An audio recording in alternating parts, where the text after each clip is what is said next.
the recording. Okay. So that starts.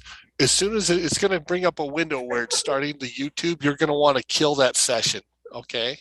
Or Okay. that window. Otherwise, we'll get the echo. Okay.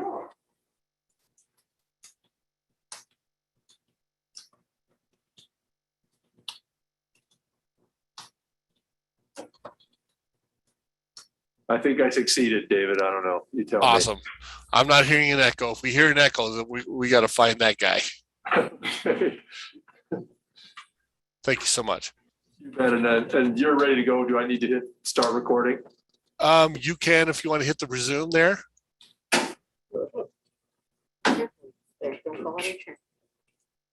That's good. The thing was Okay. It was almost set. Super. Jackie, are you ready to go? All right. Well, thank you, everybody, for giving us that break.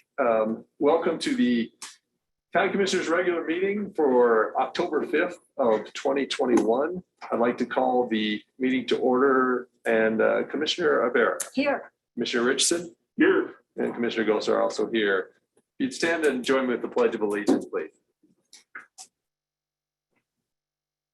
I Pledge allegiance to the flag of the United States of America and to the republic for which it stands, one nation, under God, indivisible, with liberty and justice for all. Thank you. It seems like we have a few public hearings this morning. So item number 3, we'll just start off with the top of the list here. Stone Ridge Estates subdivision permit application SD 03-21, including preliminary and final plats. Is there anybody in the room? We'll go here in the room and then we'll go virtual. Would like to comment on the Stone Ridge Estates subdivision permit application SD 03-21. Okay, how about online? If you would either raise your hand or just unmute yourself, I'll recognize you. Right here. Okay, Mr. Kelly, welcome, and the floor is yours. Okay, good morning. I'm Robert Kelly, speaking for the Albany County Clean Water Advocates. We should note that if an application is not complete and does not meet regulatory requirements, it should not be in front of either the Planning or Zoning Commission or the Board of County Commissioners. The staff report offered to you today proposes that the findings of fact to support approval of the proposed subdivision are based on the information in the staff report. However, this same report also states the applicant has provided recorded easements that may provide legal access to the property. The staff report also states that, quote, the county attorney's office has determined that the question of legal access from Quarter Horse Drive needs to be addressed by the city of Laramie and the applicant. This is not an issue that the county should decide. It is the recommendation of the county attorney's office that if the application is approved, it should be contingent upon access being worked out between the applicant and the city of Laramie, end quote. Apparently, legal access to the proposed subdivision still needs to be worked out. This conflicts with the oddly worded conclusions of law that, quote, the applicant is proceeding in accordance with the Albany County Platting and Subdivision regulations. You are being asked today to give final approval to this subdivision. The application should not be, quote unquote, proceeding. Also, the Chapter 23 report for this application is now out of date. The staff memo mentions DEQ's finding of, quote, no adverse impact. However, the Chapter 23 report was submitted in early 2018, well before approval of the Rocky Ridge Estates subdivision, which is up gradient from the Stone Ridge Estates. The Chapter 23 report should reflect that the groundwater arriving at Stone Ridge Estates will have levels of nitrates above background due to the septic system effluent from Rocky Ridge. That subdivision has already been approved and construction has started. Also, DEQ found that the calculated nitrate concentrations were in error. and that groundwater will be leaving the Rocky Ridge parcel with nitrate concentrations of 9.38 milligrams per liter. This is barely under the drinking water standard of 10 milligrams per liter and leaves very little margin for Stone Ridge Estates. We thank you for this opportunity to comment. Thank you, Mr. Kelly. Anybody else virtually have a comment on the Stone Ridge Estates subdivision permit application SD 03-21? Okay, anybody in the room have a comment on public hearing? Commissioners, I entertain a motion to close the public hearing for Stone Ridge Estates subdivision.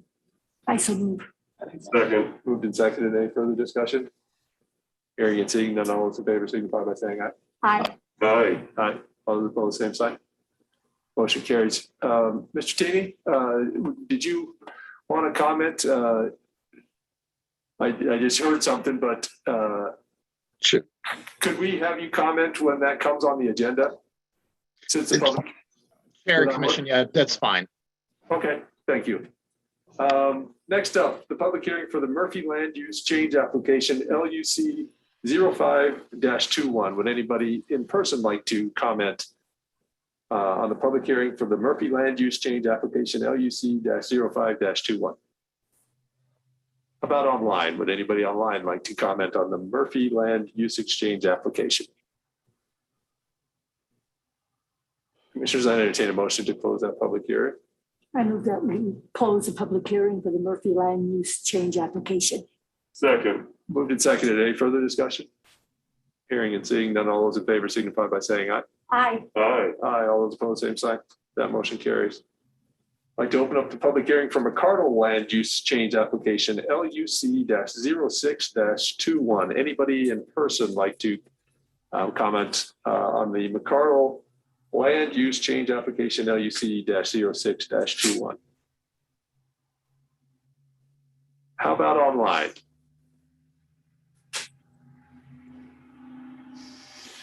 Last chance for Mcardle. I entertain a motion to close the public hearing. I move that, I'm sorry, go ahead. Mr. Chairman, I move we close the public hearing. Second. Well, and that's on the land use change application. Thank you. Second agree. Second agrees. Moved and seconded. Any further discussion? Hearing and seeing none, all those in favor signify by saying aye, please. Aye. Aye. Aye. All those opposed, same sign. Motion carries. Mcardle conditional use application. That open up the public hearing for the Mcardle conditional use application CU-03-21. Anybody in person like to comment on the Mcardle conditional use application? Seeing none online, anybody would like to comment on the Mcardle conditional use application? All right, going once, going twice, I'd entertain a motion. Commissioners, to close that public hearing. I move that we close a public hearing for the Mcardle conditional use application. Second. Moved and seconded. Any further discussion? Hearing and seeing none, all those in favor signify by saying aye, please. Aye. Aye. Aye. All those opposed, same sign. That motion carries. I'd like to open up the Chesser Land Use Change Application LUC-07-21. Would anybody in person like to comment on the Chesser Land Use Exchange Application LUC-07-21? Seeing nobody here, how about online? Would anybody have a comment for the public hearing for the Chesser Land Use Change Application? Last chance. I entertain a motion, commissioners, for the Chesser Land Use Change Application. So moved. Second. It's moved and seconded. Any further discussion? Hearing and seeing none, all those in favor signify by saying aye. Aye. Aye. Aye. All those opposed, same sign. Motion carries. I'd like to open up the public hearing for the Chesser Conditional Use Application CU-04-21. Anybody in person like to comment on the Chesser Conditional Use Application? How about online? Hearing. Going once, going twice, commissioners, I take it, entertain a motion, please. Mr. Chairman, I move that we close the Chesser conditional use application public hearing. Second. Moved and seconded. Any further discussion? Hearing and seeing none, all those in favor signify by saying aye, please. Aye. Aye. Aye, all those opposed, same sign, please. That motion carries. And the final public hearing for this morning, I'd like to open up the Ladybug Ridge subdivision preliminary plat application SD-04-21. Anybody in person like to comment on the Ladybug Ridge subdivision preliminary plat application? How about Mr. Chairman, my daughters are gonna want us to buy a house in the Ladybug Ridge subdivision. how about I online? know the name, it's pretty weird. Cute, I like it. Ms. Faraday, would you like to comment on the Ladybug subdivision? No, I mean, do I need to? I'm not sure what No, to you do. don't have to. I just saw that you unmuted yourself, and so I just wanted to make sure that I wasn't missing you. No, thank you. Thank you. Okay. Those are all the comments I have. Mr. Chairman, Going once, going twice, going to entertain a motion for the Ladybug subdivision. I move that we close the public hearing on the Ladybug Ridge subdivision preliminary plat application. Second. Moved and seconded. Any further discussion? Hearing and seeing none, all those in favor signify by saying aye, please. Aye. Aye. Aye, all those opposed, same sign, please. That motion carries. That ends the public hearings. Item 4, comments from the public. Let's go to comments from the public here in person. Anybody would like to make a public comment in person? Okay, how about online? Does anybody online want to make a public comment?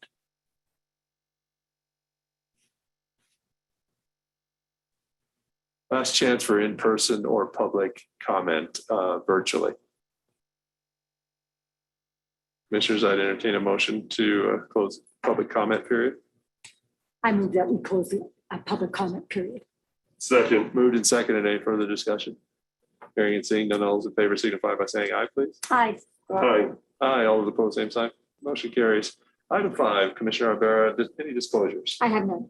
Commissioner Richardson, any disclosures? None for me, Mr. And Chairman. none for me also. Item 6, consideration of changes on the agenda. Jennifer, thank you, please. Good morning, Chairman Gozar. I would like to request on behalf of Jake Schneider that we remove item number 8. No. Well, he asked me to tell you that they are very close. They are working out the last of the details that they need, but they didn't get it done before today. So he'd like to pull it for today and expects that it will be on our next meeting. Okay. Well, I just won't have the cake delivered yet. Not yet. 4 weeks and then you can have cake.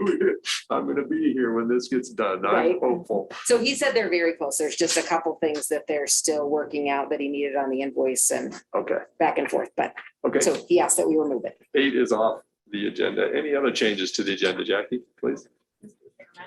In regards to emails exchanged with the city clerk, Nancy Bartholomew, at this time, we respectfully request that item number 28 be removed until the terms of appointment can be worked out between the city and county.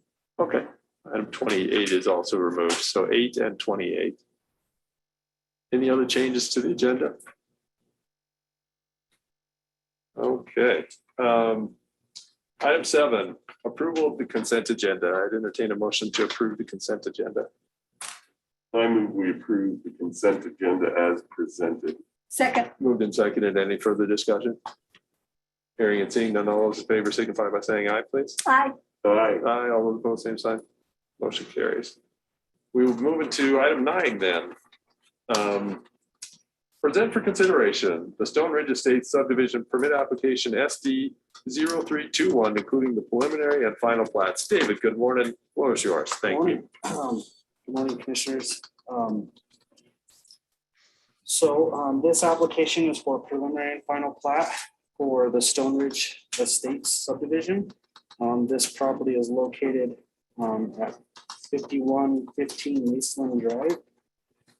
This, if you need a better direction, it's right above Imperial Heights, the northeast corner of Imperial Heights there. And also next to Rocky Ridge subdivision, which was a subdivision that you considered last year. The current zoning of the property is rural residential. Access to the subdivision is proposed from Quarter Horse Drive and then up McKinney lane to a cul-de-sac that will access the lots. A few of the reviewers, the county engineer reviewed this. They had some comments which the applicant has addressed. Wyoming Game and Fish, Amanda Loesch, Habitat Protection Supervisor, commented about the pronghorn crucial interrange in the area, wildlife movement, pets, roads, habitat enhancement, chemical herbicides, pesticides, and fertilizers, and off-road vehicles. Their complete letter should be attached. The Department of Environmental Quality provided a non-adverse recommendation for the proposed application. They did add that there was a couple of notes that needed to be added to the final plat, which the applicant did add, have to do with setbacks from leach fields and septic systems. And I will note that there was a comment about the Chapter 23 report. I did reach out to Wyoming Department of Environmental Quality about expiration of their reports. And it's my recollection that it's 5 years. The original report, I believe, was done in 2019. So it's only been a couple of years. So this recommendation should still be valid. Wyoming State Engineer's Office reviewed this and is generally supportive of the proposal. The City of Laramie also provided a letter. Assistant City Manager Todd Feeser has requested denial of the application based on non-conformance with all the applicable regulations and plans of the city and county. And their letter is provided in its entirety in this packet. And then the Fire District number 1, Luke Hawkins, the chairman, approved the use of a nearby fire hydrants for fire suppression. This property is 4. It's also in the Casper Aquifer Protection Area. So note that. Water and sewer will be provided by individual wells and on-site septic systems. Storm drainage report was provided and reviewed by Bill Gorman, who's the county engineer at the time. Utilities and Postal Service provided access to their lines, specifically Rocky Mountain Power has electricity in the area, and there's telephone lines in the area. Roads, so there will be one interior road that's being proposed that will end in a cul-de-sac. This proposed road will intersect with McKinney Lane, a private road, which then connects with Quarter Horse Drive, which is a city maintained public access road. The maximum length of the cul-de-sac is needs to be 600 feet unless lots are 1 acre or larger, and planning and zoning approves the variance. And this is longer than the 600 feet, and the variance was provided, requested and approved by the Planning and Zoning Commission, which is very typical for most of our applications, as most lots are over the one acre in size, and sometimes there's not a way to make those connections. The applicant is required and has provided financial assurance for the proposed improvements. I have received that, so that's something to be checked off in the findings. Access, the applicant is required to provide evidence satisfactory to the board that access has been provided. The applicant has provided recorded easements that may provide legal access to the property. One easement connects with Grand Avenue, although the road has not been built, and that's not where they're proposing to connect. Grand Avenue is owned and maintained by Wyoming Department of Transportation, and the easement also abuts Quarter Horse Drive. The subdividers proposing to access the subdivision from Quarter Horse Drive, which is dedicated for public use and maintained by the City of Laramie. The City of Laramie has recently adopted a right-of-way access policy. This policy requires approval of a city right-of-way access permit to access property from city roads. There have been questions about the necessity of this in the county attorney's office. And if I'm saying anything wrong here, Jennifer's here to correct me. But at the meeting, they addressed the issue and basically said, this isn't an issue for the county to decide. It was the recommendation to the Planning and Zoning Commission by the County Attorney's Office that if the application is approved, that it should be contingent upon access being worked out between the applicant and the city, which the comment earlier addressed this as well, saying that access may not be proper or whatever. I'll give you the recommendation from Planning and Zoning Commission when we get there, but this was an issue. Road maintenance, so draft covenants have been provided by the applicant, and they'll be filed if approved and with the final plat. And then also a road or a homeowner association will be developed and before the plat is filed. Fire protection, as I said, there's the fire district noted that there's hydrants that are sufficient to be used for this proposal. Aquifer protection overlay zone, this property is within the aquifer protection overlay zone and must comply with those standards. Site-specific investigation is not required, however, was provided.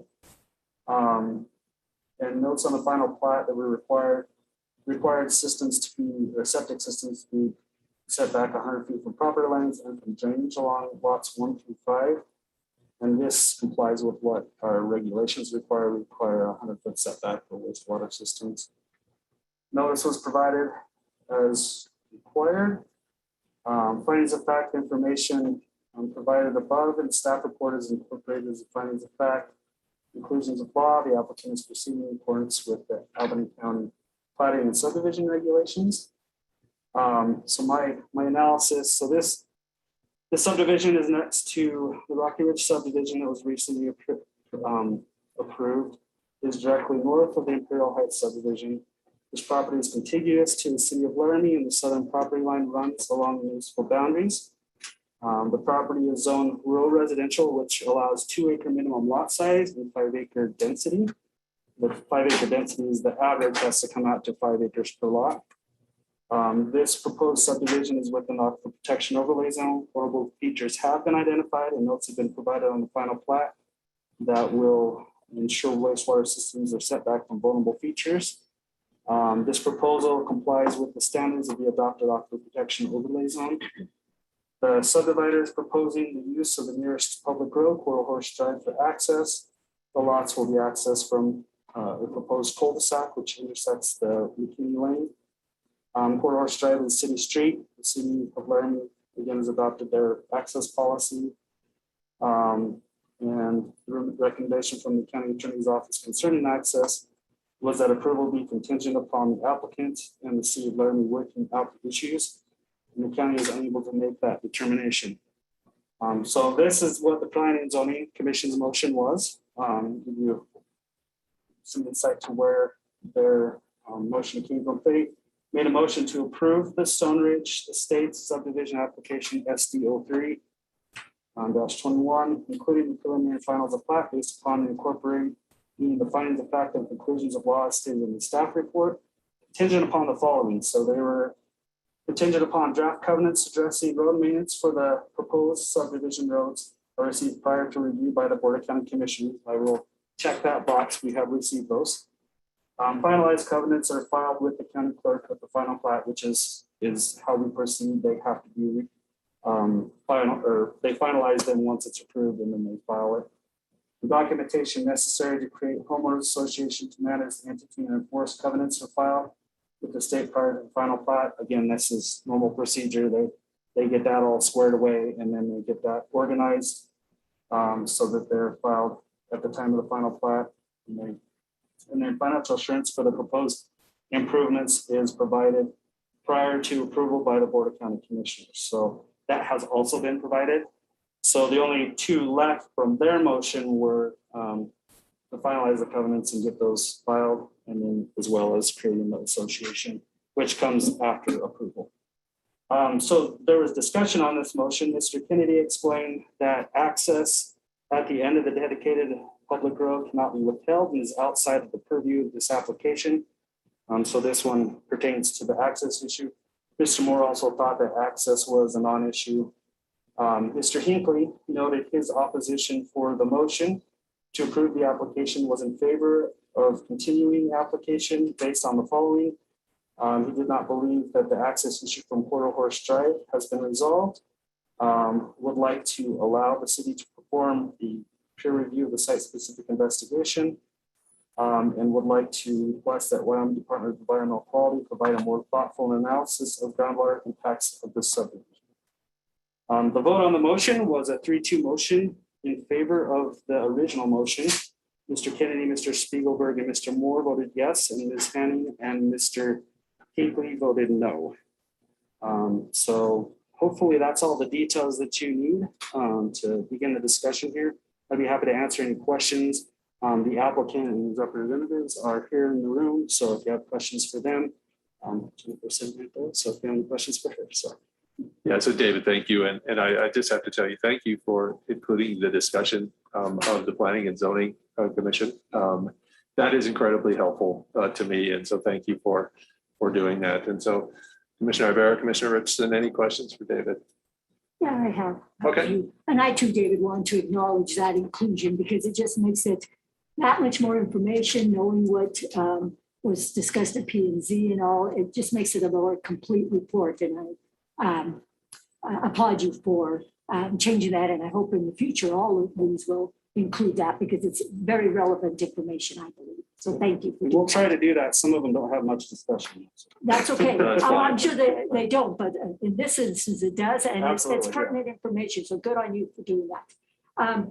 I guess I have a question just to clarify for sure. So out of those 4 contingencies that were placed here, we're looking at having to do finalize the covenants and then the reporting or filing with the state.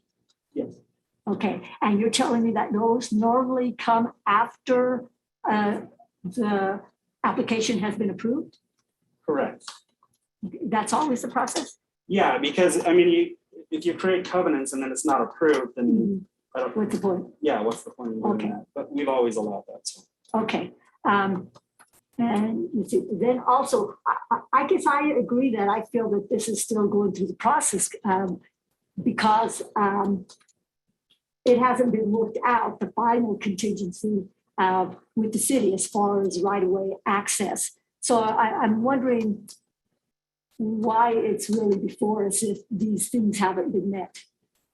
So I would say first that the applicant asked for this application to move forward through the process. So we did. And then the Planning and Zoning Commission then actually recommended approval. They felt that the access was there. And so that moved on. I mean, it would have moved on either way, but that's a question where I don't know if Jennifer has any addition, because the access issue, you know, in my mind, I don't know if it's good or not. So. Commissioner Ibarra, I can tell you from my perspective, when I made the recommendation previously, we approved the Rocky Ridge subdivision right next to it with access off of Quarter Horse. The easement for Quarter Horse Road in the subdivision and the easement that runs around both of these properties abut each other. The difference between the two is the city has put this right-of-way policy in since then.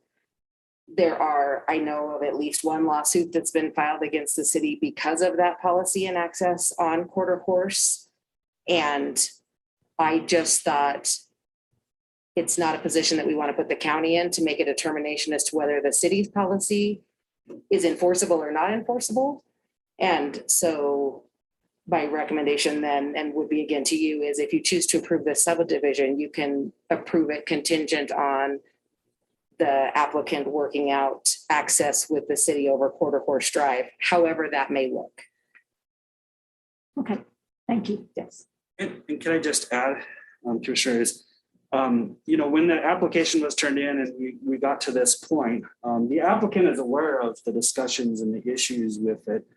So they're totally aware of what this may mean, you know, and so they're going into it understanding that there may be a conflict here or, you know, some discussion on this. So yeah, in our office, as long as if they want to move forward, we typically put it on the agenda. I mean, we do provide information that maybe there's an issue that the planning and zoning needs to discuss in the Board of County Commissioners, but ultimately we go forward. And in the original staff report, I will note that this was a point of, one of the contingencies that staff included is that this issue be, discussed and figured out too. So.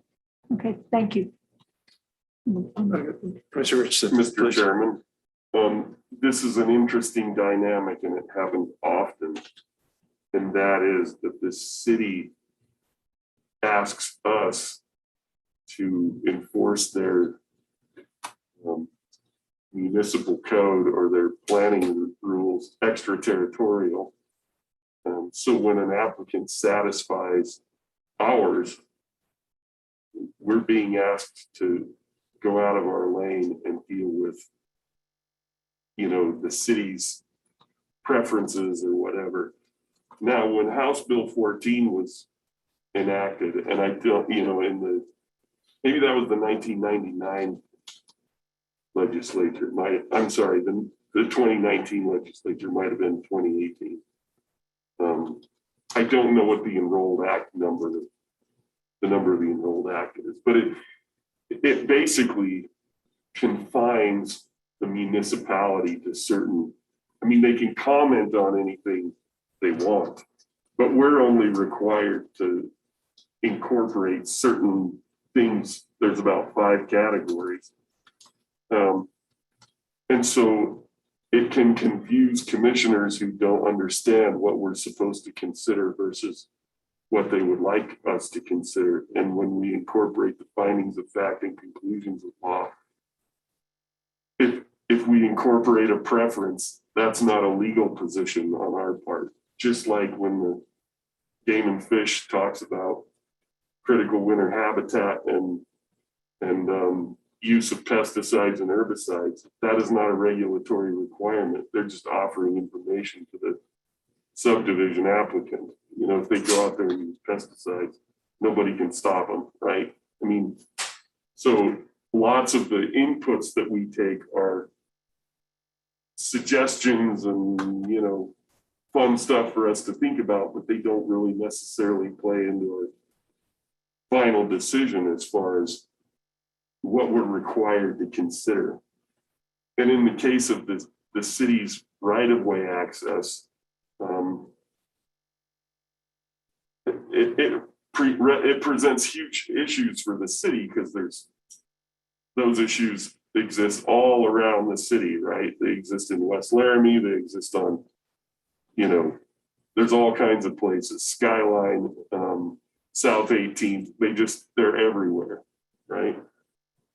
Piles and piles and piles of them.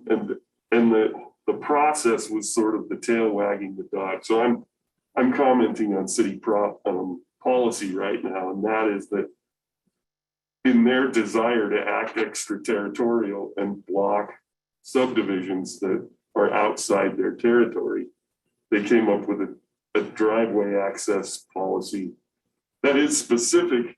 They do have a driveway access permit process where, you from your personal lot on a city street, you can back out of your personal driveway across the city's sidewalk into the city's street. But they've taken that and extended that to subdivisions with, that are extraterritorial, that have access described in the, enshrined in the deed, right? The legal right to access that, and also multiple streets, maybe miles of road. It's not what the driveway access permit is supposed to do. That's supposed to make sure that, they can plow streets and the parking is organized and that you don't park in front of fire hydrants or have your driveway too close to the curb or whatever, right? So it's a deliberate means to target certain extraterritorial subdivisions in certain places without necessarily on the city side considering all of the ramifications for anyone who lives or develops anywhere around the city, because it's specific to this neighborhood with a specific intended outcome. So from my perspective, I don't think that it's appropriate, and it exposes this board to legal liability to not stay, to go outside our lane, right? So the planning and zoning, the planning commission, their recommendation was for us to approve it, incorporating the findings of fact and conclusions of law, because it's satisfied those. All of the requirements that we have that are enforceable, they have satisfied. The question is, are we going to introduce something they would have to deal with the city on? And the reason that we approved the Rocky Ridge subdivision was the same reason. If the city is going to block access to their subdivision for whatever reason, because in the absence of an extraterritorial agreement or an MOU or something that legally requires us to, to sort of extend that legal courtesy to the city, then we're treading somewhere where we ought not to tread. Regardless of whether we like what our rules say, hell, we're the ones who make them, so we can sure as hell change them if we want. But we don't get to it's not proper for us to sort of by fiat introduce things that make us get an outcome that we want when it's not enshrined legally, when it's not codified. It's not good policy. So I'm prepared to make a motion at any time here, and you guys can probably guess what it is. Can I have a rebuttal to that, Mr. Chair? Sure. Go on. As far as rules, one rule is that remember that the Planning and Zoning Commission is a recommendation body and not the final say. So as you have seen in the past, what they decide doesn't necessarily mean I'm going to decide that same way. Yeah, it's a recommending body. So I'd like to remind you of that. Also, I do not want to be placed in the middle of a decision that needs to be made between the applicant and the city. And until that decision is made, I feel this application is in process and the application needs to continue down that process. Thank you, Commissioner O'Hara.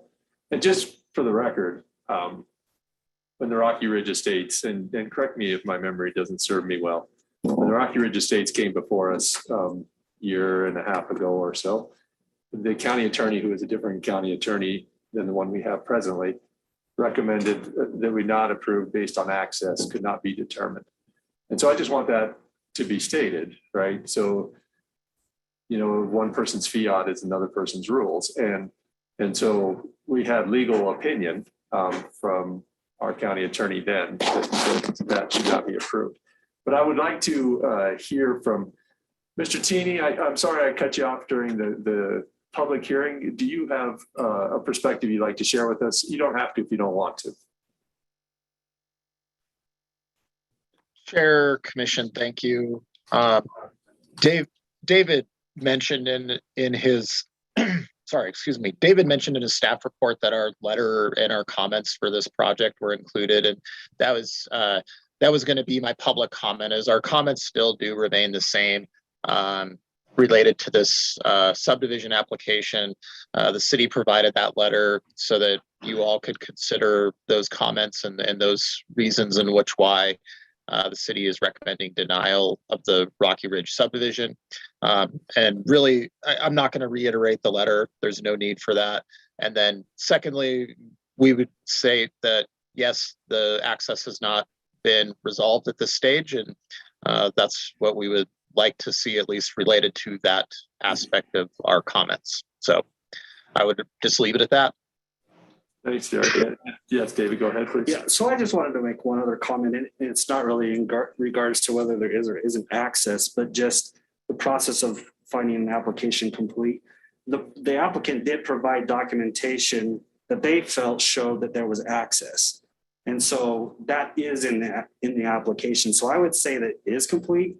I don't know if what they provided is, copacetic for everyone here at this point. So if that makes sense, it's more, the application is complete, but there are some issues with that need to be worked out when it comes to the documentation. If people feel that isn't provided correctly. So. Right. I don't know that that's a dispute. I think that the idea that I'm hearing here is that in our regulations, evidence satisfactory to the board that adequate access has been provided and that all proposed streets, alleys, roadways within the subdivision conform to the minimum standards. That piece. Yes, that's what we're deciding, that's what not we're the discussing. application. Exactly. Yeah. Okay. Would the applicant or representative like to speak? I really do want to give you guys the opportunity to make your case or to fill us in where we're wrong. Right? But please, you don't have to either. I mean. Oh, you're going to tell an attorney that she can talk, but that she doesn't have to? Yeah, I should know better, shouldn't I? Chairman Gosar, members of the commission, my name is Megan Getz. I'm the attorney for the applicant, as you all know. I have provided you with a legal memoranda. I apologize due to getting sick late last week that I didn't get it to you earlier, but hopefully you've all had a chance to review it. Let me start off by saying that it's really important, and I think it's really a demonstration of this board ensuring that it is making decisions that are well-founded by your current rules and regulations. And perhaps this board certainly has, not perhaps, this board does certainly have the ability later on to change those rules and regulations at any point. But an applicant or any member of the community or this county needs to know what the rules are, know what the box is that he or she needs to meet and what those check marks are. And so we go through and we read those rules. And in this particular case, the applicant has done not only the minimum necessary requirements to complete and comply with the current rules and regulations of Albany County, but has exceeded them. And so as it relates to legal access and perhaps as it relates to the aquifer, I just want to ensure the commission and remind the commission that what is currently in place for the applicant or any person in this county who wants to subdivide a property, we've complied with that. And if the commission decides later on that it wants to change certain rules and regulations, certainly it can, but that standard that the applicant must be judged on is what is currently in place today. Additionally, policies of the city are even much different than municipal code. Right, our statute, and I pointed this out, and it's also in your staff recommendation, but Wyoming statute specifically says, and it's statute 9-8-301E, that land use planning policies, unless they are appropriately codified, are not the rules and are not legally enforceable. So with all due respect to the city, and perhaps the right-of-way policy is a good thing. We're not arguing the legitimacy of the policy. What we're arguing is that it's not applicable to this applicant. And even it's not law. It's not what the applicant has to comply with. So in this particular situation, the applicant purchased this property in 2010. For over a decade, the applicant has been using acquiring access to the property from Quarter Horse Drive to McKinney Lane. I mean, that's what's been happening for a decade. When the city offered to purchase this property and tried to entertain those options as to whether or not the city would acquire this property, there was never a discussion about access and whether or not the access that currently is used for this property was ever in question. And the city's own right-of-way policy, even if you want to consider it, says that this doesn't trump any legally recorded access. So we've got a deed, we've got an easement that says access is legal from Quarter Horse Drive through McKinney Lane. So I want to just remind the commission that even if the policy is applicable, which we argue it's not, because otherwise every policy that would be out there would never have the ability to go through the codification process for common adoption, et cetera. So the commission cannot hold the applicant to not only a city policy, because there is no extraterritorial agreement in place right now, but the applicant itself couldn't be held to a county policy because it's not a legal standard. So then we back up a little bit further and we say, okay, this applicant even tried to comply with a policy that isn't even applicable. We tried to take it one step further. And the city said, well, because of other landowners' issues that are adjacent, we can't even make a determination as to how you would comply with our own policy. So if there is a policy that's out there that doesn't have a procedure to even be met or to try and comply with, it really puts a person in a difficult situation. So I just want to reiterate that this applicant really did try to comply with a policy that we don't even think is applicable to the property itself, but we were just unsuccessful in doing that because of adjacent landowners, which, as you all can appreciate, my client has no control over. My client has no control over in so much as you have no control over what an adjacent landowner may do. So we have gone through the process and we've exceeded the process. As it relates to the aquifer, I would encourage the commission to really understand the numbers. There's some numbers that have been thrown out as far as 9.5 and close to 10. And we would argue that those numbers are even, as far as nitrate rates, are even accurate and reflect what the DEQ's findings were before.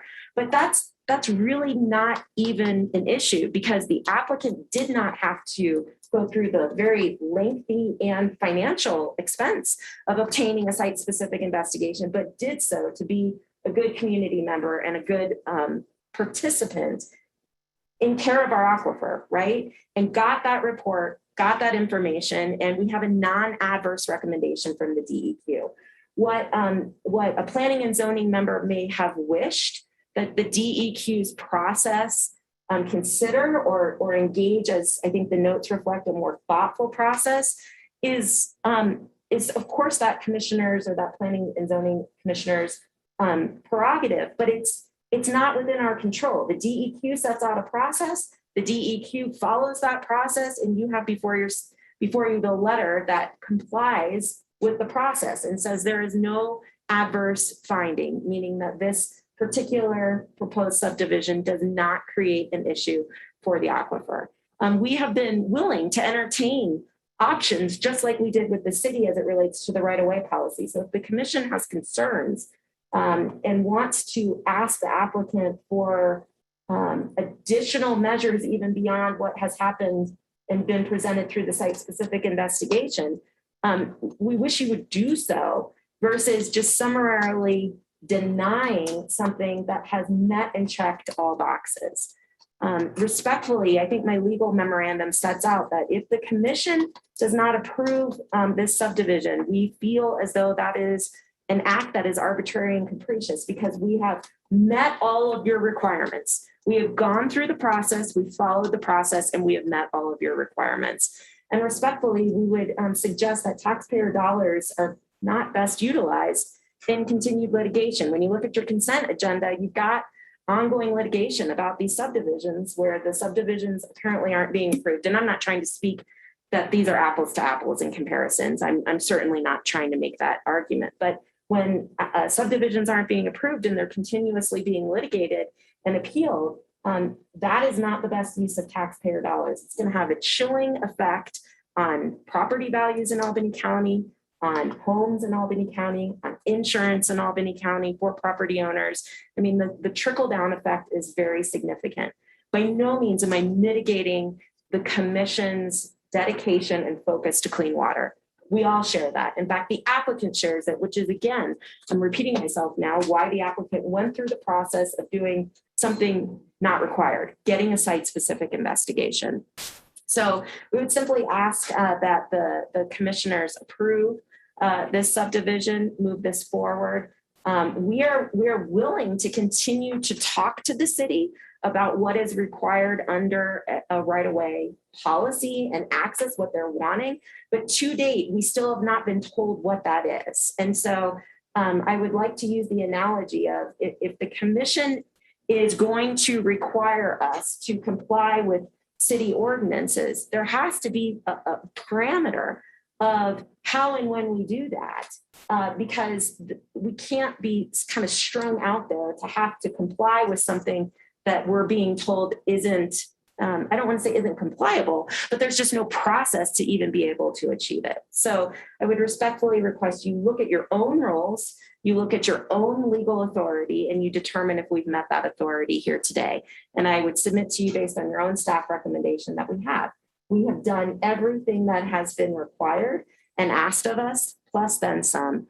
And this subdivision is proper under your guidelines, and it should be approved as complying with all the necessary rules and regulations. Thank you. Thank you, Megan. Commissioners, any questions?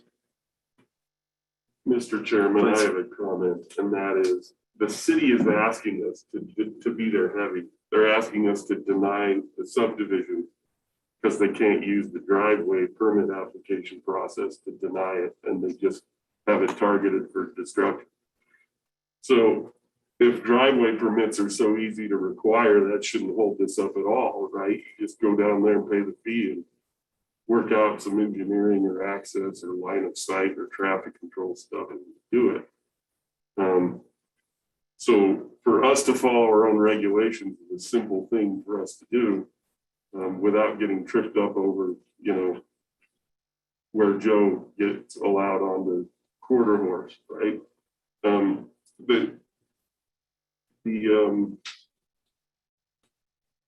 The city, for whatever reason, does not want that subdivision there, and they don't have the leverage to do it. And the driveway permit agreement is the only leverage they have, and they're trying to get us to apply it for them, to the detriment of, I don't even know why we have rules if our feelings are better than our own rules. I don't get it. I'm a rule of law guy. I treat my best friend and my worst enemy the exact same. I apply the rules in a line drive fashion right down the middle. I don't search for edges to color and find and deny them their own property right. If it's a taking, then let's just go buy the damn thing with all of the money that we have.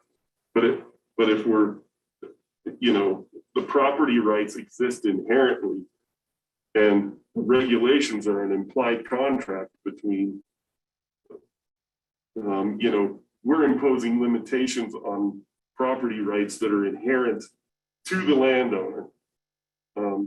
And regulations get built over time and further over time limit a landowner's or limit their rights or add sort of processes for them to exercise their rights.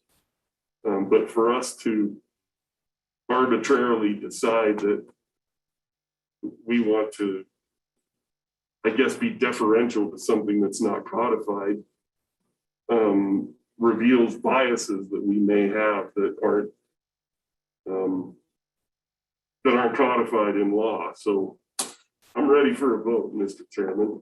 Well, I have a few takes here. We're not acting outside of our rules, right? We have to establish access. A subdivision ago, Rocky Ridge Estates, the county attorney said that if we were to approve that we might find ourselves in the middle of a lawsuit. Well, pretty prescient, because that's exactly what has happened with a landowner about this law. But we disregarded that as a commission. And so here we are. And our attorney again is saying, well, you can approve it, but you can approve it with that being worked out. Well, I'd just soon it be worked out before I approve it. I'm not saying that's grounds to denial, but quite honestly, right, I have some legitimate concerns in my codification. I'm not working on the city's behalf. It says evidence satisfactory to the board that adequate access has been provided. Well, Ms. Getz says there has been. Previous attorney says, well, I don't know, access is an issue to Rocky Ridge, which is bordering this. current county attorney says, yeah, well, you may have access, you might not. So in my mind, I can't find that, I can't satisfy that rule. And so I wish that this were different. But I have to do what I'm to do by my regulation. And at one point in my discussion, have I mentioned the city there is legal access to this subdivision. It doesn't require the city. It's my understanding that there's a legal access that would abut a YDOT through a neighboring property. Well, that doesn't worry about the city, right? And so that wasn't chosen, and that's fine, right? That's not mine to choose, but I'm saying there is access if there were to go this route. I don't know who's right and who's wrong. I really don't, because I'm not a judge. And I'm not really any good at attorneying either. But I don't find that I have the necessary information to say that there's evidence satisfactory to the board that adequate access has been provided. I've got opposing viewpoints, and not on just this case, but on a previous case. And so that's where I'll come down. But does anybody? I heard would you have anything to respond to that, Megan, if you'd like to? And you don't have to if you don't want to, right? I read your memo and I understand. I hopefully understand where your perspective is on it. But if there's something I'm missing here.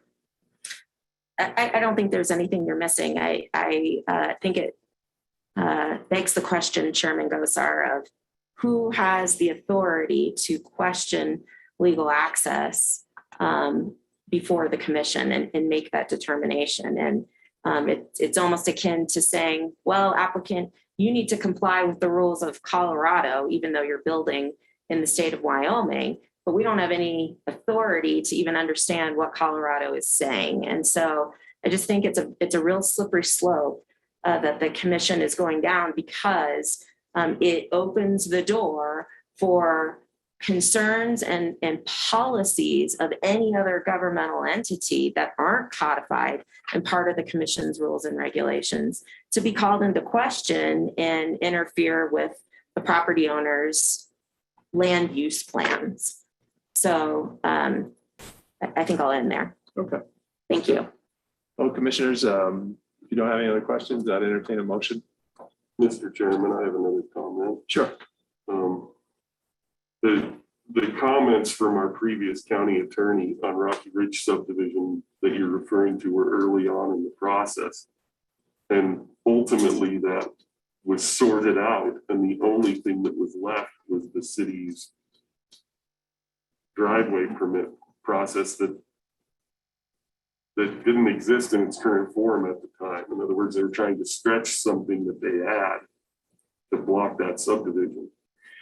And the people, me included, who want to protect the aquifer probably would disagree that there ought to be another road built, down to Grand Avenue. That is a way for the city to say, talk out of both sides of their mouth, to say that we don't have to provide you access because you have access here. It's just not built, and maybe you don't want to go to the expense to build it. The challenge is we don't need another road on the aquifer. That the reason that the city has offered that is to entice us not to follow our rules and let them work it out with the city how they're going to access corridors. It's a way for them to. The target is no subdivision. This isn't something that the city wants to work out. Otherwise, you just go down there and buy the driveway access, for however many miles of roads are off the end of corridors. I don't know how many there's. Now we're getting into maybe 3 or 4 roads, separate roads. That's not a driveway. Not in the sense where you're driving from a single parcel onto a paved street inside the city, and they need to manage traffic and utilities. Maybe you can't put your water curb stop right in the middle of your driveway approach, so they tell you have to move it down or something, or move your, but this is a level of micromanagement from the city that's being done for a specific reason, and it's not an honest approach to the application of the law. It's just not. Well, I don't know what it is, but if that road was the county road, we'd have an answer. And so because we don't own that That road. road was, all of that area was owned by Warren Livestock. And each time they cut pieces off and sold them, they preserved in the deeds the access to their own land that they retained behind them. That access exists before the subdivision existed, and it has never been extinguished. This is just a big silly game is what it is. Well, you might be right. Who knows if you're right or right, but there'll be probably a determination going forward, I'm guessing. Probably legally in the form of a lawsuit. Well, So I'd rather follow our own regulations and let the lawsuit be over on the city side than us be involved in some situation where we can't see fit to follow our own regulations. If we were going to ask them, so if I make a motion to approve the subdivision incorporating the findings of fact and conclusions of law, what deficiency in our own regulations would we cite? What more could they bring to us to satisfy us about access when the whole point of our citation of deficiency is for someone else's rules, that being the city? There's nowhere in our rules that requires us to give some deference or citation to the city's rules. That is something that the city has to work out with the applicant outside of us. Once they've satisfied our regulations, they are entitled to their subdivision. They're entitled to it. It's a contract. Unless we just invent stuff because we like to, or because we have a personal bias. I do not have a personal bias, so I'm ready to follow the law. well, I'm just asking for the not to Commissioner Richardson, I don't believe you should impugn other people on this commission, nor should you impugn the motives of the city, which I didn't impugn you are anyone, not. Mr. Chairman. You said there are other biases, and so maybe Well, we have if you maybe don't we have a don't. bias, you would have no reason to be sensitive to that comment. Well, okay. I just entertain a motion one way or the other. I move that we approve the Stone Ridge Estate subdivision permit application SD 0321, including the preliminary and final plats, incorporating the findings of fact and conclusions of law. It's been moved. Is there a second? A motion dies for lack of a second, and entertain a motion going forward. Mr. Chair, I move that this application continues in the process and that the applicant works with the city in finding some solution to the right-of-way access. Is there a second? There's a second, but what part of our process are we citing as our reason for doing that? What codified part of our process would we be citing? Well, the applicant has provided a record of easement, but the easement is not the application. The application is for a subdivision, and I believe that the right-of-way issue has not, or the access, legal access has not been determined. Are you seconding that? I am not. Okay. I'll second that. It's been moved and seconded. Any further discussion? So I just want to make you aware, so that I'm familiar. Tabling this until not approving, not denying, but continuing this until we have a further designation on access. Okay.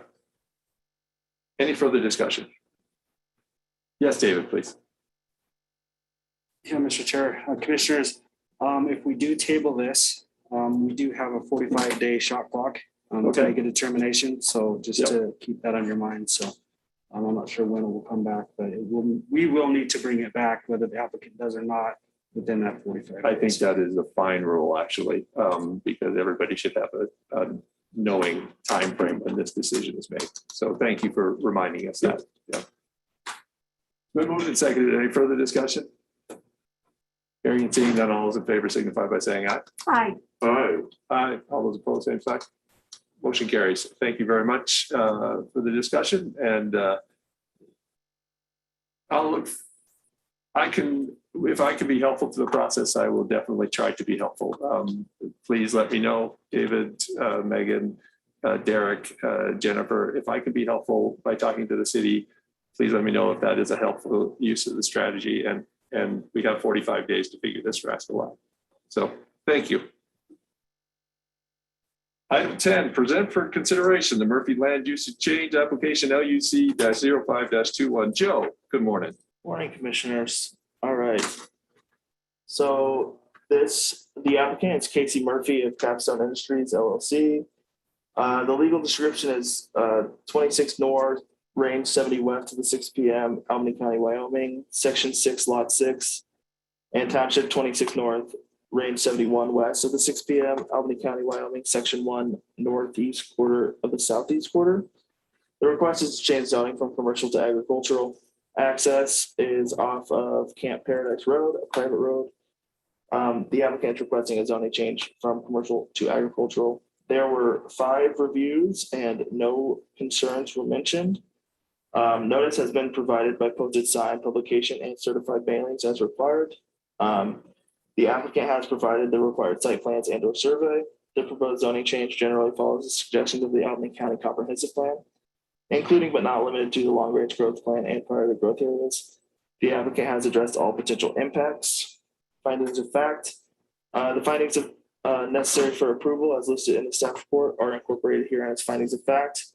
Conclusions of law, the applicant is proceeding in accordance with the requirements of the Albany County zoning resolution. Staff analysis, the applicant has provided the complete application and has addressed potential impacts this use may cause. The property is currently zoned commercial and is in priority growth area 4. The applicant would like to turn in a zoning certificate in order to build a primary residence. Impacts to the surrounding area will be minimal. The applicant has provided information that ensures the impacts and nuisances will be minimum. The planning and zoning recommendation was to approve unanimously the Murphy Land Use Application LUC-0521 based upon and incorporating the findings of fact and conclusions of law as stated in the staff report. Thank you, Joe. Anything else to add? I didn't mean to cut you off. Commissioners, any questions for Joe? I just have one. Joe, why is a zoning change even needed from commercial to agriculture? Commercial, you can have 2 buildings. Yeah, sorry, Chairman, Commissioners. So there's to put a single family residence on a commercial property, they have to do a conditional use permit. And we discussed that with the applicant. There's the same process to go through and change it to agricultural, which this is a large piece of property and it makes sense to be agricultural. And so that was the route. So either we would be before you with a conditional use permit or a zoning change. And that was what we guided him to do, is the zoning change. And it changes it out of that commercial zone. And hopefully that'll help with taxes as well. Okay, thank you. Mr. Richard, any questions? So the taxes will increase with agriculture, or? Go down. It'll be good for him. It'll be good for him, but for the county, not so much. Okay. Actually, yeah, you'd have to actually assess. Right. Okay, and I just want to be clear that the land about it is not all commercial. It's agricultural, rural, residential, that type of stuff. Is that? Yes. Yeah. Okay. It's agriculture. Okay. Commissioners, any other questions? None. I entertain a motion for item 9, or excuse me, 10. I move that we approve the Murphy Land Use Change Application LUC-0521, incorporating findings back and conclusions of law. Second. Moved and seconded. Any further discussion? Hearing and seeing none, all those in favor signify by saying aye. Aye. Aye. Aye, all those opposed, same sign. That motion carries. Item 11, present for consideration the Mcardle land use change application, LUC-06-21. Joe, you'll be with us for a while, so Yes, thank I you. will. All right, the applicant is Lauren Mcardle, located at 183 Gravant Street. The request is to change zoning from small lot residential to commercial. Current use is residential. Both dwellings are currently on the parcel. Access is off of Gravant. There were 5 reviews submitted. No one had concerns. Rob Fisher pointed out that Gravant, Fort Beaufort, and Meisner Lane are not county maintained. Notice has been provided by posted sign, publication, and certified mailing as required. The applicant has provided the required site plans and/or survey. The proposed zoning change generally follows the suggestions of the Albany County Comprehensive Plan, including but not limited to the long-range growth plan and priority growth areas. The applicant has addressed all potential impacts. Findings of fact. The findings necessary for approval as listed in the staff report are incorporated herein as findings of fact. Conclusions of law, the applicant is proceeding in accordance with the requirements of the Albany County zoning resolution. Our staff analysis is that the applicant has provided the complete application and has addressed the potential impacts this use may cause. The property is in priority growth area 2. The property is currently zoned small lot residential. The applicant wants to come into compliance with county regulations for the second dwelling unit on their property, which will still require approval of a conditional use application and approval of a zoning certificate. The Planning and Zoning Commission recommendation was unanimously voted to approve the Mcardle land use change application LUC 0621 based upon and incorporating the findings of fact and conclusions of law as stated in the staff report. Thank you, commissioners. Any questions about item number 11, Mcardle land use change? I have, Mr. Chairman, I have one. So I think what you're saying is, are you saying that there's an unpermitted structure on there, that there's more structures than, so they're gonna buy a zoning certificate and basically rectify all of the issues with that property? Yes, that's the goal. How nice. Nobody ever does it. Yeah. Anything else, Commissioner Richardson? No. Yeah. So just explain to me a little bit about the need for not only a land use change, but a conditional use. What is it that's interesting about their property that it requires both? Well, having 2 on small lot residential, it wouldn't be big enough to do it through small lot. I believe you can only have 1 dwelling on a small lot residential parcel anyway. So moving it to commercial would allow them to apply for a conditional use to have a second dwelling. Okay, super. Thank you. Thank you, Joe. Commissioners, any other questions? I'd entertain a motion for item 11. I move that we approve the Mcardle land use change application based upon and incorporating the findings of fact and conclusions of law. Second. Moved and seconded. Any further discussion? Hearing and seeing none, all those in favor signify by saying aye, please. Aye. Aye. Aye, all those opposed, same sign. That motion carries. Item 12, present for consideration the Mcardle conditional use application CU-03-21. Joe, you've explained that. Do you need to add anything? I don't think so. Commissioners, any questions? I'd entertain a motion for item 12, please. I move that we approve item 12 as presented. The conditional use application CU-03-21 incorporating the findings of fact and conclusions of law. Second. Moved and seconded. Any further discussion? Hearing and seeing none, all those in favor signify by saying aye, please. Aye. Aye. Aye, all opposed, same sign. That motion carries. Item 13, present for consideration the Chesser land use change application LUC-07-21. Joe. All right, the applicant for this one is Tim and Lori Chesser, located at 216 Lakeside Drive. The request is to change zoning from agricultural to rural residential. Access is off of Lakeside Drive. There were 3 reviews. No one had any concerns. Notice has been provided by posted sign, publication, and certified mailing as required. Findings necessary for approval. The applicant has provided the required site plans and/or survey. The proposed zoning change generally follows the suggestions of the Albany County Comprehensive Plan, including but not limited to the long-range growth plan This is prior to growth area 4. The applicant has addressed all potential impacts. Findings of facts, the findings necessary for approval as listed in the staff report are incorporated herein as findings of fact. Conclusions of law, the applicant is proceeding in accordance with the requirements of the Albany County zoning resolution. Staff analysis, the applicant has provided a complete application and has addressed the potential impacts this use may cause. This property is in prior to growth area 4 and is zoned agricultural. The applicant wants to add a second dwelling unit on that property, which will require approval of a conditional use application and approval of a zoning certificate. The applicant will need to follow the Albany County wastewater regulations for septic system if a new system is needed.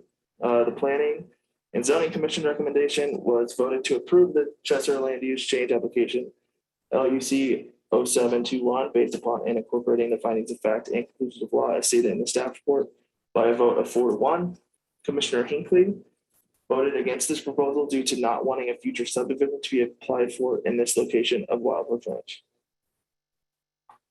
Thank you, Joe. Commissioners.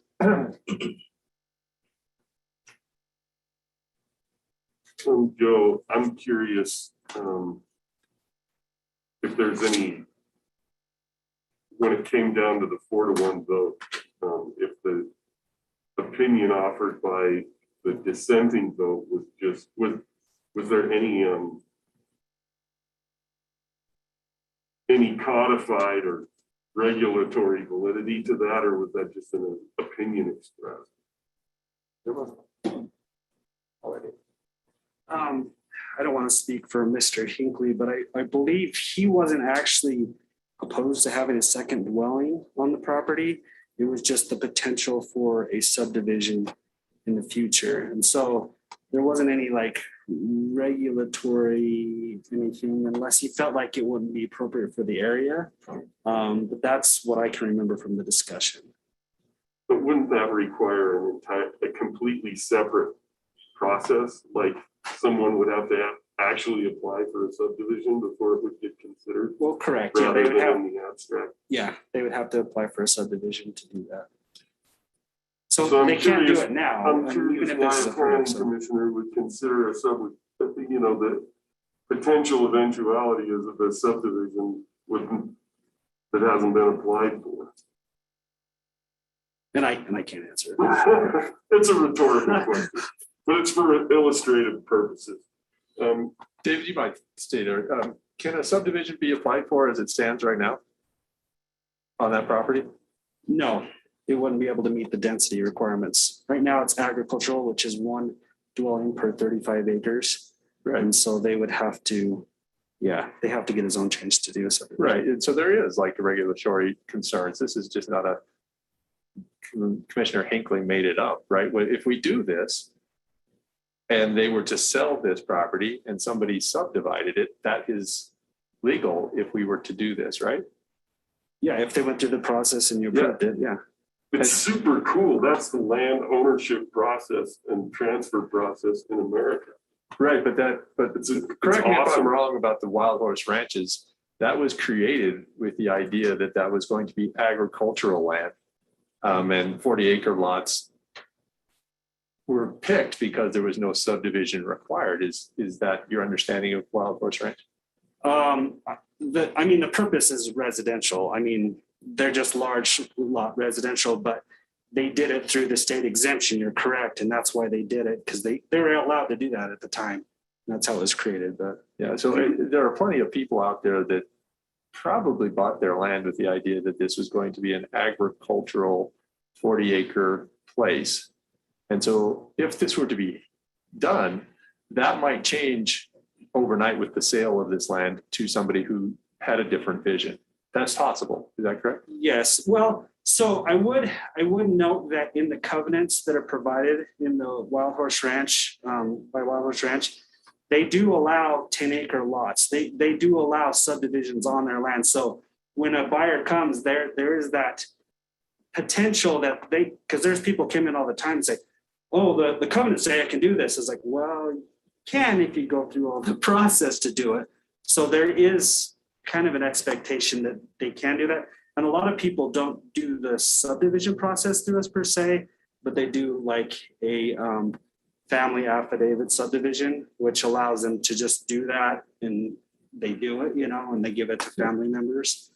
So to say that they want to keep them all 40-acre lots, I don't think that is necessarily the intent because that's not what's in their covenants, but. Right. So they could do this some other way, right? Like they could make a family subdivision and that would be a way to do this without having to change the use of it. Is that correct?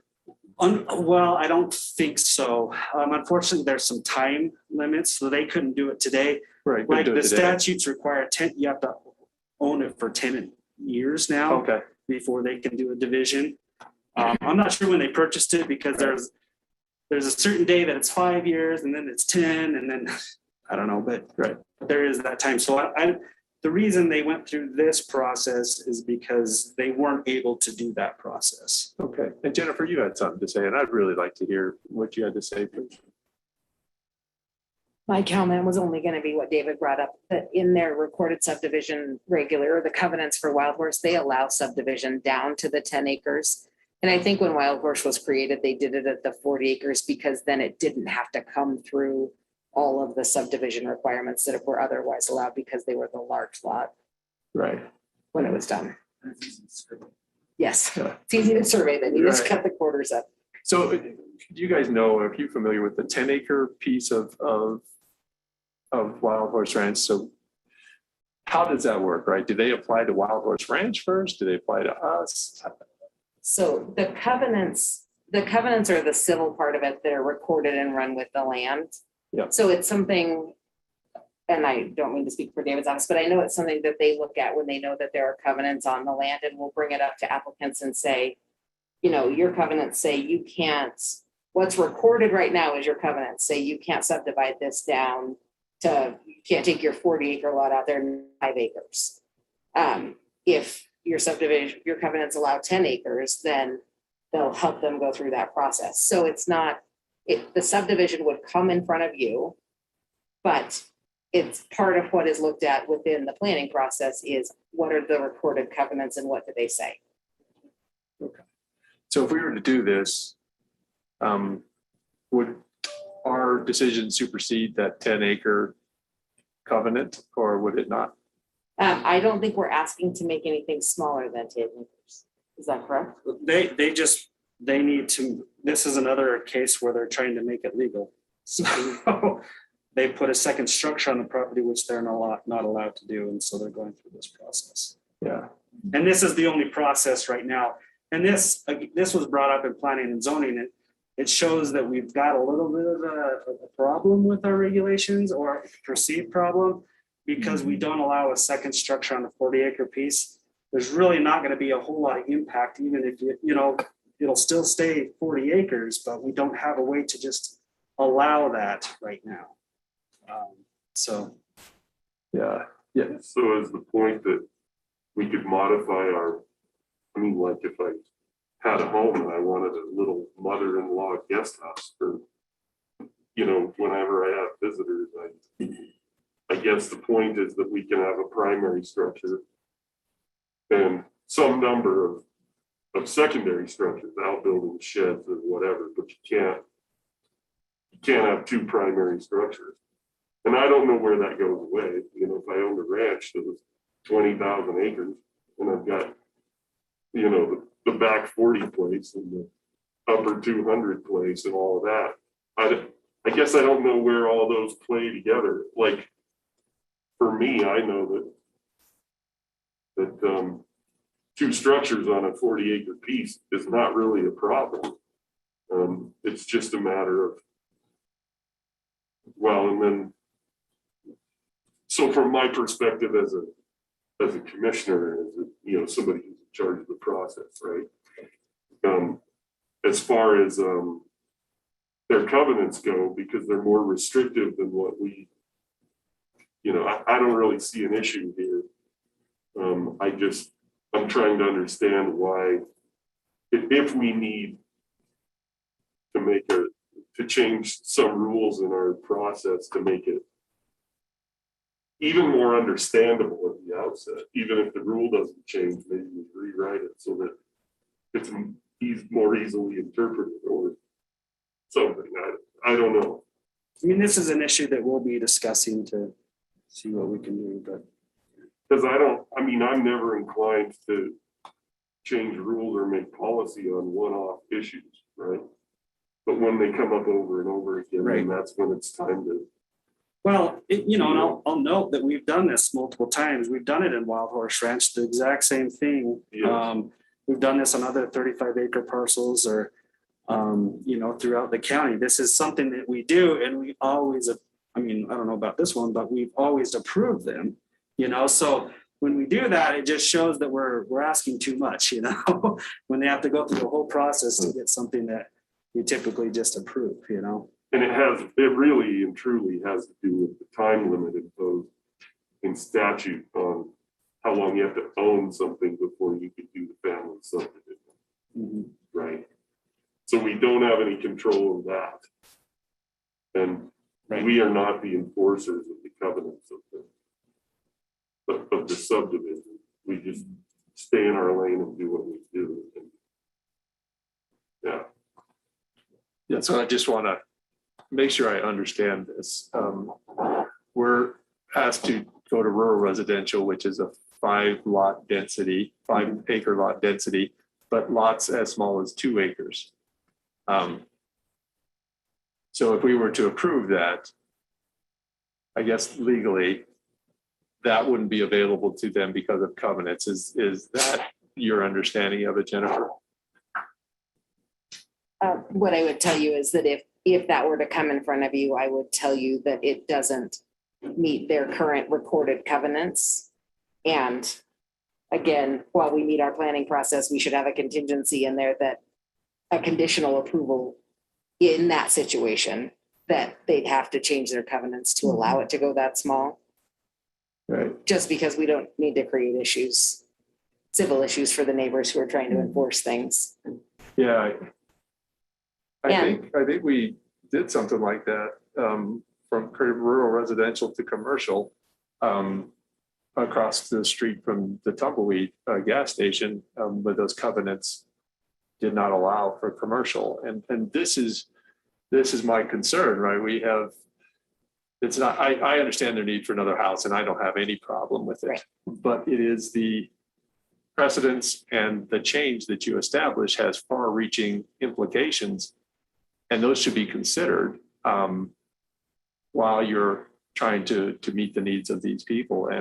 And so that's why I just kind of want to know where this goes, because if it's 2 acres, that changes the quality of what those people bought who are their neighbors. And we have a responsibility for them too. If it's 10 acres, then if that is an understood thing about being out there at Wild Horse Ranch and it won't go below 10 acres, well, that's a different conversation in my mind also. So. Right, and I think that's what Mr. Hinckley was saying is, he didn't really have a problem with what's being done. It's just looking into the future, the potential, which, it's not the best place to subdivide into small lots out there. They just don't have very good access or anything like that. But then you just got to weigh things and then make a decision on it, So yeah, there's no reason that we shouldn't discuss these things and make sure that we're making the right decision for sure. And so that, David, the better approach might have been, instead of the zoning changes, to actually look at our regs and make some changes there. Yeah, that's the way to do it. Yeah, I think that is the best way to handle this, to limit what happens out there. That's probably best. And that's something we have to look at going forward. And like David mentioned before, this is a problem that has come up numerous times where we have a couple properties on one lot, and for the time constraints, they can't divide it into a family subdivision, or or they're not related when they bought the land and put 2 of the houses on there because that's what they were going to do. It's just something we should consider in changing regulations. Mr. Chair, I just have a question. I don't know that time restraint that Heber brought up and now you have mentioned too. What is that? So the family lot subdivision is a statutory requirement, and the state, it used to be a 5-year requirement. I think it started at 5, and then they changed it. yeah, and then they've changed it to 10, and then it went back to 5, and now it's back at 10 again. So they changed the amount of time you have to hold the land before you can apply for that family lot subdivision. And that seems to be an ever moving target with the state. Thank you. Yes. Yeah, and I guess Mr. Hinckley is joining us here, and maybe he'll just give us what was on his mind without us trying to divine it. Commissioner Hinckley, do you want to speak with us about your concerns and what your thoughts were? And you don't have to if you don't want to. I just saw your name up there, and I just wanted to know if you wanted to express more accurately what you were thinking.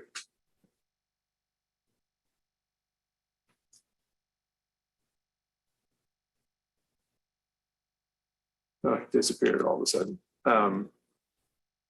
Is there a way to make this conditional use so that they can't go below the covenants, to put that caveat on there? Is that not something that we can do? So this is the land use change, but on a condition use, absolutely, you can add that condition.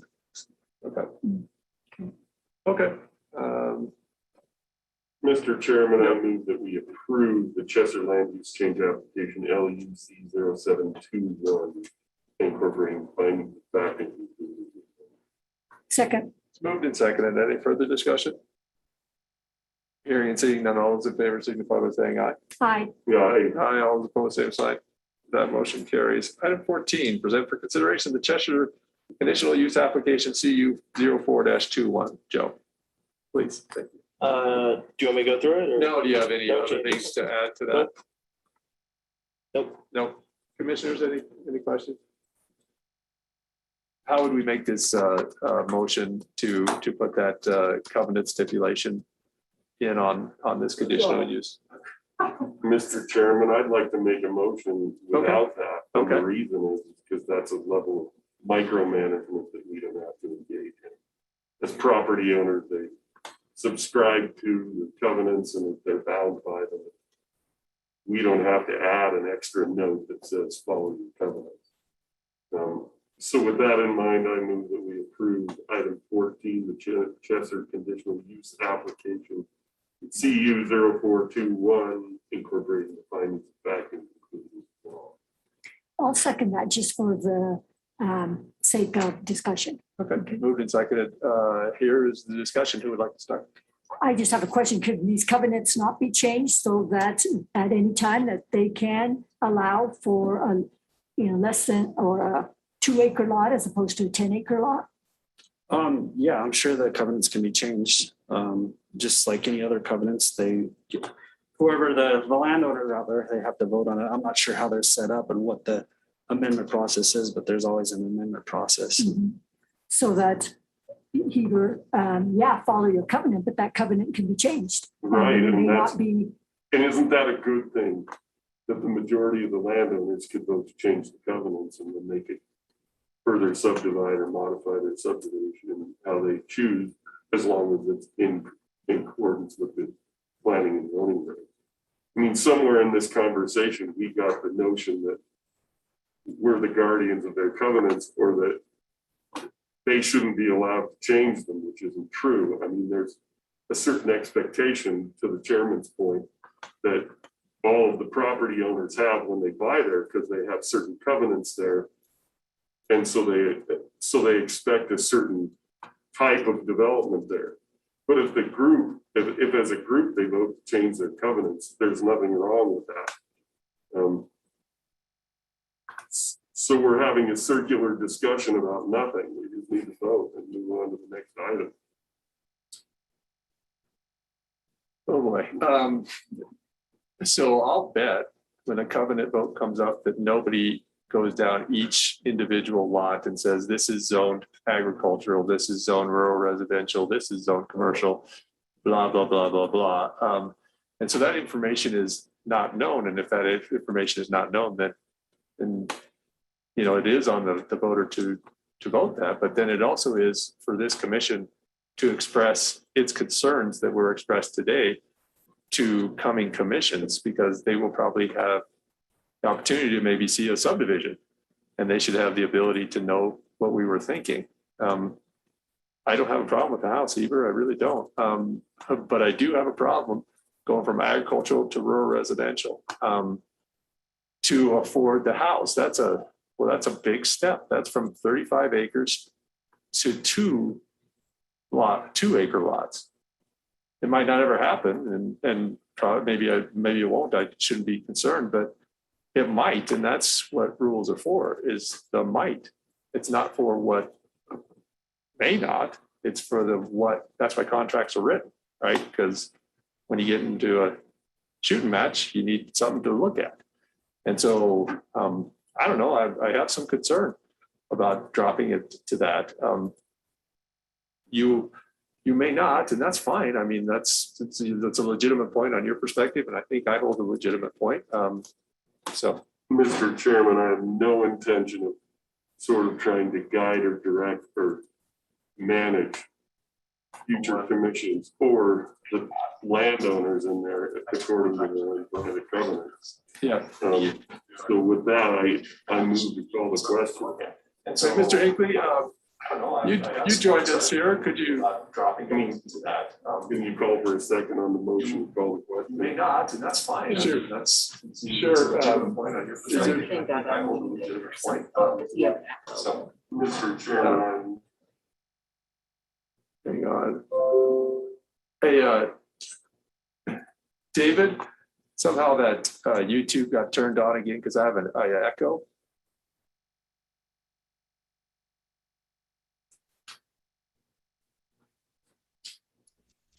Excuse me? Hey, David, I'm getting an echo, but I don't believe that YouTube is turned on. I didn't do anything to that feed.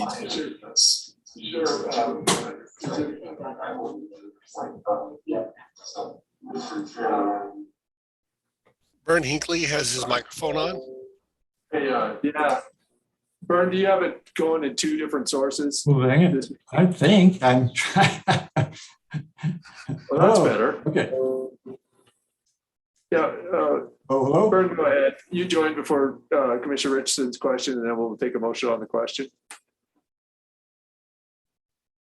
Vern?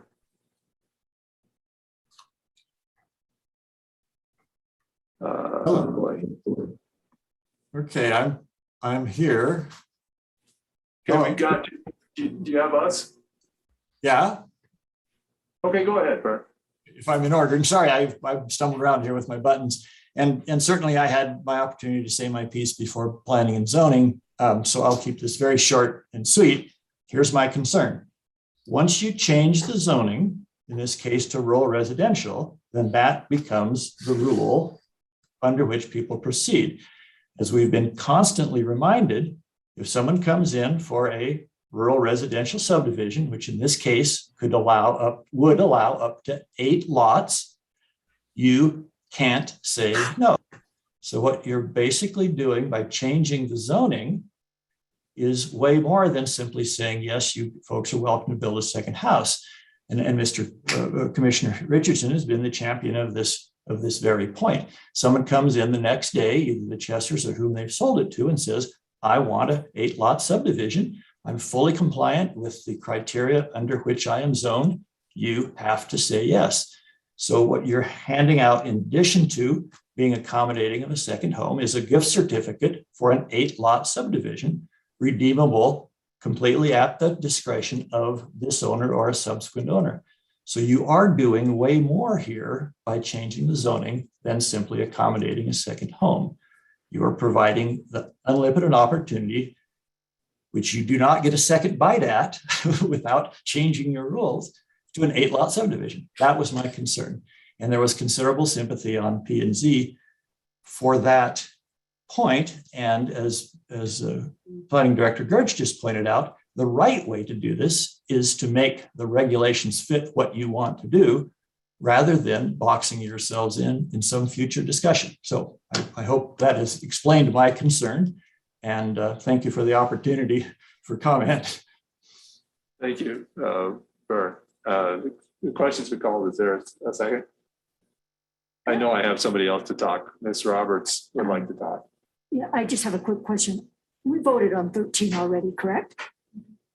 Okay.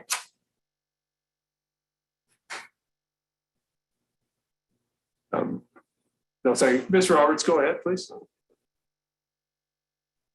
Hi, yes, I'm Christy Roberts with Dwell Inc. and I'm here representing the owners, the Chessers. It was incorrectly stated earlier, there is only one structure on the property now, but the owners do wish to construct a second structure. And the existing structure there is what most of us would consider a cabin. It's small and won't accommodate their family. And so they do want to build a principal residence on this structure. I think one of the reasons this process was amenable to them is because they are the owner of both the cabin and the principal structure. So there's no point to subdivide the property at this time. And the owners, similar probably to everyone else in Wild Horse Ranch, were familiar with the 10-acre limitation on subdivision requirements in that subdivision as well. And so I think that, if you decide to put some sort of condition on the conditional use application for 10-acre lots, that it wouldn't affect the owners or not at all, but it does seem like the covenants have already covered that. So anyway, we appreciate your consideration of these applications today. Thank you. Thanks, Christy. And then just one question to David or Jennifer. If a person came with a subdivision that was rural residential, 5-acre density, 2-acre or bigger, could a covenant be a reason for denying that subdivision before the county? Jennifer's nodding yes. That's a legal question. I believe so, because it acts like a deed. The covenants are recorded and run with the land. So if there's something in the covenants that says you can't have lots smaller than whatever, I think that's something that can be considered as part of your decision-making process. You can say, yes, it meets all of our requirements, but your covenants don't allow it. So unless you get the vote to change your covenants and then get those new covenants recorded, we can't do it. Okay, thank you. Also, I apologize for my misinformation. Christy was right. I'm thinking of a different property. This one's hasn't built anything yet. So okay. Well, with that, I guess that ship has sailed as Ms. Rivera has talked about. And so we're before us, the Chester conditional use application. The question's been called. What is the motion that's before us? Are you on land use change? Are you on We're on the 13? conditional use. We're on 14. Chairman. My motion was to approve it as presented. Okay. And And it was seconded already. Okay, moved and seconded. Any further discussion? Hearing and seeing none, all those in favor signify by saying aye. Aye. Aye. Aye, all those opposed, same sign. That motion carries. Thank you. And then finally, 15, Joe, present for consideration the Ladybug Ridge preliminary plat subdivision. All right, the applicant and owner are Susan Faraday. It's about 5.5 miles north of Laramie. The request is to approve the preliminary plat. Current zoning is rural residential, current use is vacant. Lots will be accessed from US Highway 30. There were some reviews. Luke Hawkins, chairman of the Albany County Fire District number 1, has no concerns but recommends the whole water program. Karen Bowman, senior GIS analyst, has no concerns. Bill Gorman, county engineer, had some comments, but they've been addressed. Jake Schneider, county engineer, had some comments, but those comments have been addressed. He has no comments since the change from 3 lots to 2 lots. Road Bridge, Rob Fisher, had no concerns. YDOT, Ryan Shields, had comments about drainage and access. The full comments can be seen in the review section of the packet. Drainage will not be affected and access has been taken care of. Wyoming Game and Fish, Amanda Loesch, has no concerns. This is in priority growth area 3. Water will be provided by individual wells. Sewer will be individual sewage systems that need to be applied through the county. Storm drainage report was completed and reviewed by Jake Schneider. Carbon power is existing in the area. No natural gas service is known to be existing there. Postal Service is existing in the area. There's one new road, which is the required turnaround. Its name is Sunflower Court, has been approved by the Albany County addressing coordinator. Covenants will need to be written up for the final plat with provisions covering road maintenance. Financial assurance will also need to be provided with the final plat. Fire protection will be provided by Albany County. And notice was provided in accordance with the Albany County planning and subdivision regulations. Findings of fact, the summary of subdivision requirements listed in the staff report shall be incorporated as findings of fact. Conclusions of law, the applicant is proceeding in accordance with the requirements of the Albany County planning and subdivision regulations. The staff analysis, the application qualifies to be reviewed as a small subdivision in accordance with the Albany County planning and subdivision regulations, chapter 4, section 6, and has met the standards of this process. The preliminary plat complies with the Albany County planning and subdivision regulations. This property is zoned rural residential and is priority growth area 3. This subdivision is being proposed in an area that has previously been developed into a residential community. The lots will be accessed from US Highway 30. The addition of 2 lots should not create any substantial impacts to the area, and fire requirements have been waived by the fire warden. Planning and zoning recommendation was to unanimously approve the preliminary plat for Ladybug subdivision, preliminary plat application SD 0421, based upon and incorporating the findings of fact and conclusions of law as stated in the staff report. Commissioners, any questions? No questions. I just like this application because it's nice and clean and sweet and it's being done like it should be. With the preliminary plat first and also kudos to the applicants. Yeah, I entertain a motion for item 15. I move that we approve item 15, the Ladybug Ridge preliminary plat subdivision application SD 0421, incorporating the findings of fact and conclusions. And for the sake of your daughter, Sheba, I second. Yeah, it's moved and seconded. Any further discussion? Hearing and seeing none, all those in favor signify by saying aye, please. Aye. Aye. Aye, all those opposed, same sign. That motion carries. The good thing none of those were above the aquifer, because then we would have found a way to deny every single one of them. Oh, come now. I'll bet the batting average on subdivisions before this commission is in the high 90s. That would be my guess. And so After today, painted that's something, what it wasn't before. to paint something like that is just, to deal in hyperbole, and nobody wants to deal with that, right? You gotta illustrate absurdity with absurdity. Well, yeah. Item 16. Before we go, David, could I just make some notes here with planning and zoning? I don't know who runs preliminary and final plats at the same time. Small subdivisions is one thing, large subdivisions is another thing. I would just soon they come like Ladybug did to us, with the preliminary plat coming first and then followed by the final plat at some later date. There are many times when I leave this meeting with a question that I didn't think to ask, that I would love an answer. If we put them back to back in the same meeting, I don't feel like I'm giving myself the best opportunity to understand what I'm doing. And so I would like that to happen as a matter of our process. Small subdivisions, I can totally understand being put together at the same time. There's not as much to consider, but larger ones, no. And then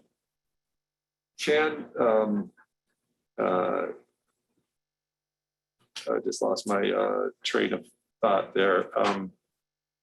Yes, I do appreciate the work of adding the commission discussion with that. I really do appreciate that. And I think that's incredibly helpful to me. So 16, so update on the application for the annexation of the city of Laramie, the portion of Bill Nye Avenue between Grand Avenue and Sherman Hill Road.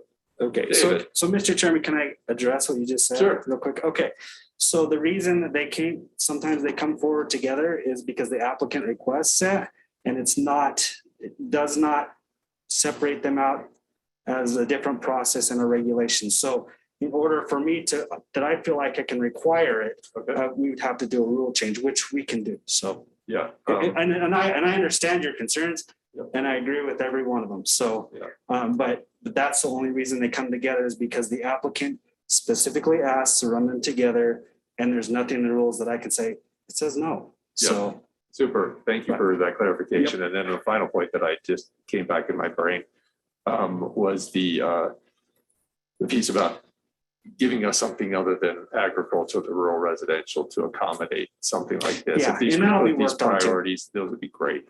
yep, we've got Thank lots you. of stuff. So Awesome. we'll get that on Okay. Update on the application, please. Okay, so, Mr. Chairman, so we've been going back and forth a little bit on the Bill Nye Avenue request for annexation. So what we're discussing right here, what you guys' decision is whether we put our name to the application. The road, Bill Nye from Grand Avenue to Sherman Hill Road is in the county. It's dedicated for public use. We do not have a deed for it. Albany County doesn't. However, because we are the governing body, we kind of control that and can be the owner. So what we're discussing is whether to put our name on the application. So to give you a little bit of background, so and you'll recall that we've had some discussion. Sherman Hills Road Improvement District had some concerns. There's been some back and forth between them and the city of Laramie. We're trying to get all that information and come up with some kind of a decision or a way forward for this. Just to remember some of the things that were that came up for the Sherman Hills Road Improvement District. They questioned the need to whether annexation needs to proceed before the development. So I will just comment that that's the city's process and we don't have anything to do with that. So concerns for traffic at Bill Nye and Grand Avenue. Again, this is a YDOT issue where the intersection is. If there is a development, then they go through some of that process to determine what the traffic impact will be. And then they're also asking that we they don't like they're being asked to relinquish a part of their road district. Maybe that's a question for Jennifer, because I don't know if the road district goes away. Does it go away if the city owns it? Because you can have a road district in the city, right? Or improvement districts. I guess that's a question for other people, but they also, the city will not be able to meet the same standards of road of maintenance as the Sherman Hills Road Improvement District. So those are kind of their concerns. The city of Laramie provided an answer to a lot of those questions. And I believe Derek Teeny is on here. I hope. Yeah, Derek, could you speak? I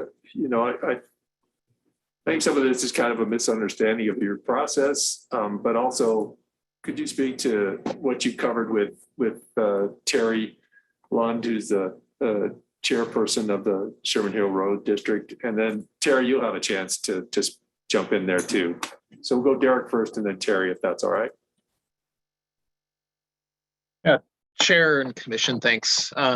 Really from the city's standpoint, at this stage in the process is getting authorization so that the applicant can potentially annex this portion of road into the city.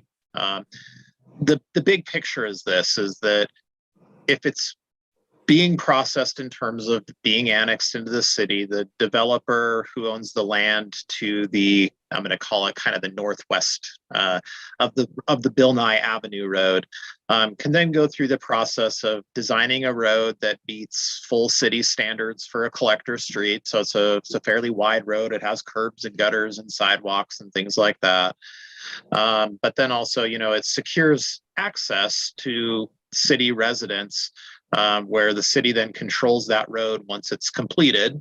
So we maintain it and make sure, it gets paid, this potholes are filled or curbs and gutters, work properly, things like that. And so the way in which the process works, simply annexation and the request for annexation has to come before you because you are the controlling entity of that public road. Kind of as I think David mentioned it, maybe it was on a different item, but we've done this a few times before where we ask the applicant to come to you and make sure that you want to potentially give that road up. And so that's kind of really where we're at. in terms of standards and things, it'll be a full city paved road. Is it going to be the exact, do we maintain that road exactly the same way that the road district does today? I can't tell you that it's exactly the same. I think that there's maybe some discrepancies in snow removal and some things like that. But,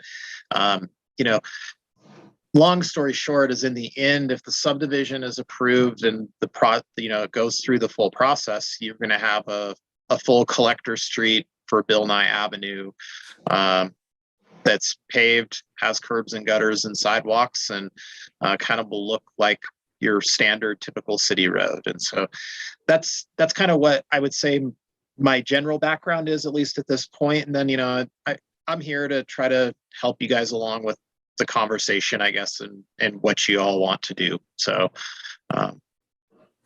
Derek, I just have one question. Can there be a road district on a city street? Chair, I've not looked into it. I think, as David mentioned, probably. I mean, I guess I would question why a road district would want to maintain a city street, but I could always talk with our public works department. If another entity would like to maintain our streets, we might not be that opposed to it necessarily. I don't know if they want to maintain a full collector street to the city standards, though. Right. I'm just wondering about the legality of it, because there seems to be some question and I have no idea. Terry, why don't you join us, Terry, and could you give us your concerns? Yeah, good morning, Chairman Gosar and Commissioners Ibarra and Richardson. Thanks. This has been a fascinating meeting thus far. With respect to Bill Nye and the fact that it lies currently within our Sherman Hill Road Improvement and Service District, and David did a pretty good job of listing the concerns that we've expressed so far. Those continue to be our same concerns since we haven't gotten any new information. The question about whether, if this became a city street, no. Well, I'm not. Ask that same question again, Pete. Were you asking, if it became a city street, could it remain in the road district? Is that what you were asking?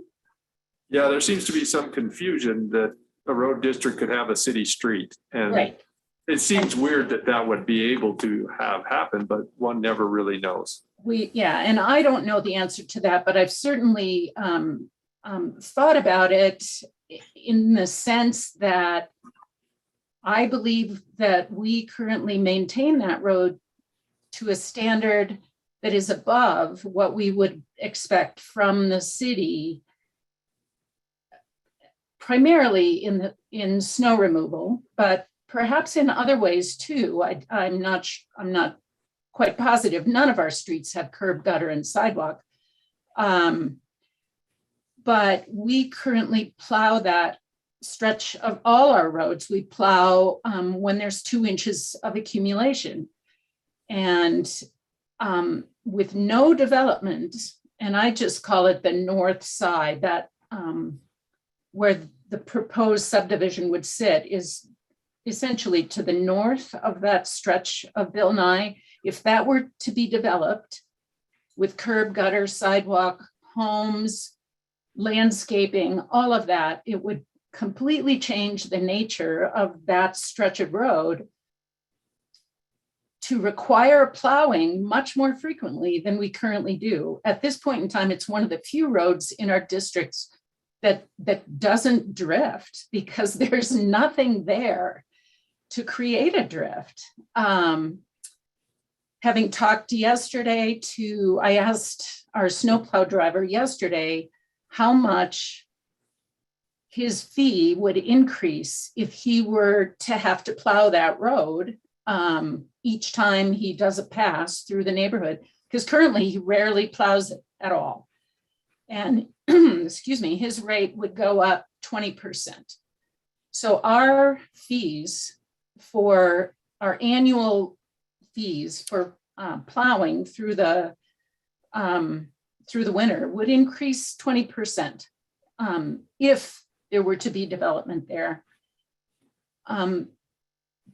So in addition to what David already listed, what I've communicated via email to you all, what I've spoken to Christy Roberts about, we remain in opposition to the city annexing the road at this time. I think there's room for discussion about making annexation contingent on whether, and this is an idea that perhaps annexation could be contingent on approval of the subdivision, since that hasn't even been applied for yet. We'd certainly want a discussion about right-of-way permit, whatever the regulation passed by the city earlier this year, to avoid being required to pay any additional fees for accessing our subdivision on this road, via this road, if it were to be annexed. I guess that's what I have to say to this point, but I might have other questions after others speak up. Thanks. Yeah, I'm going to pose those questions to Derek and then we'll go to the commission. So what I heard, Terry, and tell me if it's wrong, the increase in the plowing that would be 20% to your homeowners association, annexation contingency approval of the subdivision. So if it doesn't go forward, there's no annexation. And then right-of-way permit fees and all of those things that were recently passed by the city. Is there anything else that I missed? I'll just say that we're not a homeowners association. We don't have one out here. We are a road improvement and service district, which is a special district overseen by the state. We operate according to state statute. So rather than a homeowners association, we're a special district. Our sole mission is to maintain our roads in Sherman Hill Estates. Thank you for correcting me. I'm sorry, I made that mistake. That's fine. Yeah, Derek, would you like to comment, or can you comment on some of those issues brought by Chairperson Lund? Yeah, Chair, Commission. So let me talk plowing first. In terms of the plowing, I think we're mincing inches is what I'm going to say. I think in some of the information I think Terry had provided me and was maybe it's, things are plowed at 2 inches versus maybe 3 inches at the city. I mean, I guess what I would say is, the city would plow that road. It's a collector street, so it is in our plowing regiment. Whether it gets plowed exactly the same way the road district would do it, there's no way I can tell you that would be the case. So I can't tell you that, but it would get plowed. It's going to get plowed. That's all I can, that's the assurance I can give you, is it follows our normal plowing process. The streets department plows collector roads, but it may be different than what the current road district does. So I guess that's what I would say to that. In terms of access, as we noted, the city has said, and what that exactly looks like if we do an agreement or something like that, or fill out the actual paperwork or whatever, would be to grant access to all the existing lots that use Bill Nye Avenue as they are right now. That's kind of, it's there already. It's coming into the city, and so we've been very straightforward about that would be our intent. And then when it comes to the annexation part, what's tough about conditioning the annexation or stipulating the annexation is unless the property is annexed and in the process of annexation, the city can't require the development or the developer to build the road to our standards, because it's not in the city. And it's not going to be in the city. And so to stipulate something tied to the annexation, you just can't do it in the way in which in the order of the applications there are. And I think that one of the things that I've discussed, at least with the applicant, and that I would propose potentially to the commissioners is that the city could say that, let's say the subdivision doesn't get approved, right? It has to still go through that process. I think the idea being is that if the subdivision doesn't get approved, really the city doesn't want that road. we have no care for that road if the road doesn't provide access to a city subdivision, right? And so having it go back to the city or to the county at some point, I think is completely fine by us. However, the tough thing is also procedurally and how that works is there is a process for what's called de-annexation. You can take a piece of road or a land or whatever and de-annex it back to, normally it's a property owner because you're de-annexing land. In this situation, we would be de-annexing the property and it would be going back to the governing body, which is you all as a commission. And no matter what we put in our de-annexation, you don't have to take that road back, right? It's your decision. You guys get to make that decision by a vote of the commission. And so what I don't want to do is I don't want to stand up here and say, yeah, we would de-annex it because the county will take it back, because that's not our decision to make. Is we're willing to say that we would de-annex it if the subdivision doesn't get approved, but I can't promise that you as a commission would agree to accepting it back. And so could that be more memorialized in some sort of like MOU or something? For sure, right? It could be, but that doesn't exist right now. And I think that's kind of the purpose of this conversation is maybe, what's it take to get the commission to a level of comfort of agreeing to the applicant going through the process to annex it, but then also knowing that maybe a follow up that, the county would maybe take it back if this all doesn't get approved, because as we've said, we don't know. We don't know all the details, and we don't know what our council will decide on this subdivision at this point. So. Awesome. And Commissioner Rivera, and then we'll go to you, Commissioner Richardson. I'm sorry, Derek. So the applicant hasn't even applied for the subdivision permit. Is that correct? Commission and Chair, you're right. Because really the plan of the applicant, and the applicant could speak, Ms. Roberts is on here, but would be the fact that to submit all the package of materials together. So that would be the annexation, the zoning, and the preliminary plat all together. And so, until this is discussed, we can't kind of go through that process, because really the subdivision component of this looks different for the applicant if they don't get to annex this road. So it's trying to work through that the right order of this, and that's really where that's kind of what we're talking about. So okay, thank you. Anything else? Commissioner Richardson, please. So I think, Mr. Chairman, what we're being asked to do is sign off on the annexation. And that's pretty much it. And I don't have any problem doing that. I think that's the thing to do. The challenge that we have and the city has is, where does the road improvement or the service district, the Sherman Hills Improvement District, fit into that? If the process requires us to sign off on the annexation, then we should. It's my opinion, and I live out there. I think that there should be some sort of a special MOU set up so that the service district does the maintenance until such time, just like it is now, even though it's in the city, until such time as the improvements are made. And then once that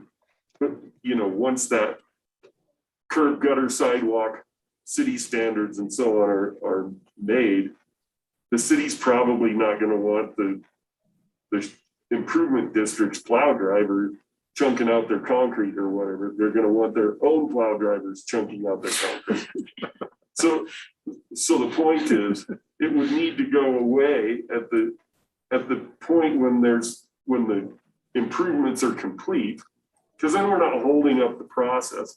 And I don't think that I'm in a certain sense, I'm trying to speak for Terry and the improvement district, but as long as access isn't limited or fees required for a road that used to belong to the district, then the city could just start maintaining it at Sherman Hill Road up there, you know, at the east edge of that, the southeast corner of that, where it becomes city, and basically the district would relinquish their responsibility to that.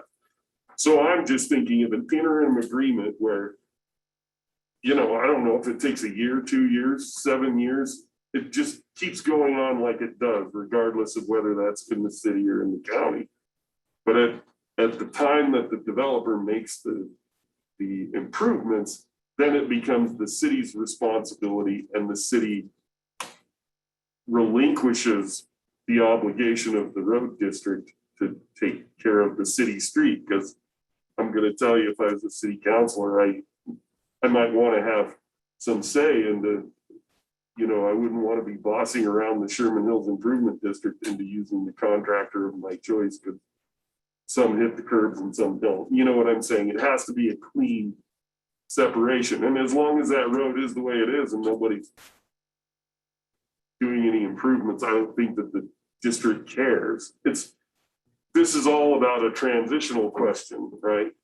And how to pull it off. So I don't think that the commission has to be in that process. We only have to sign off on the annexation.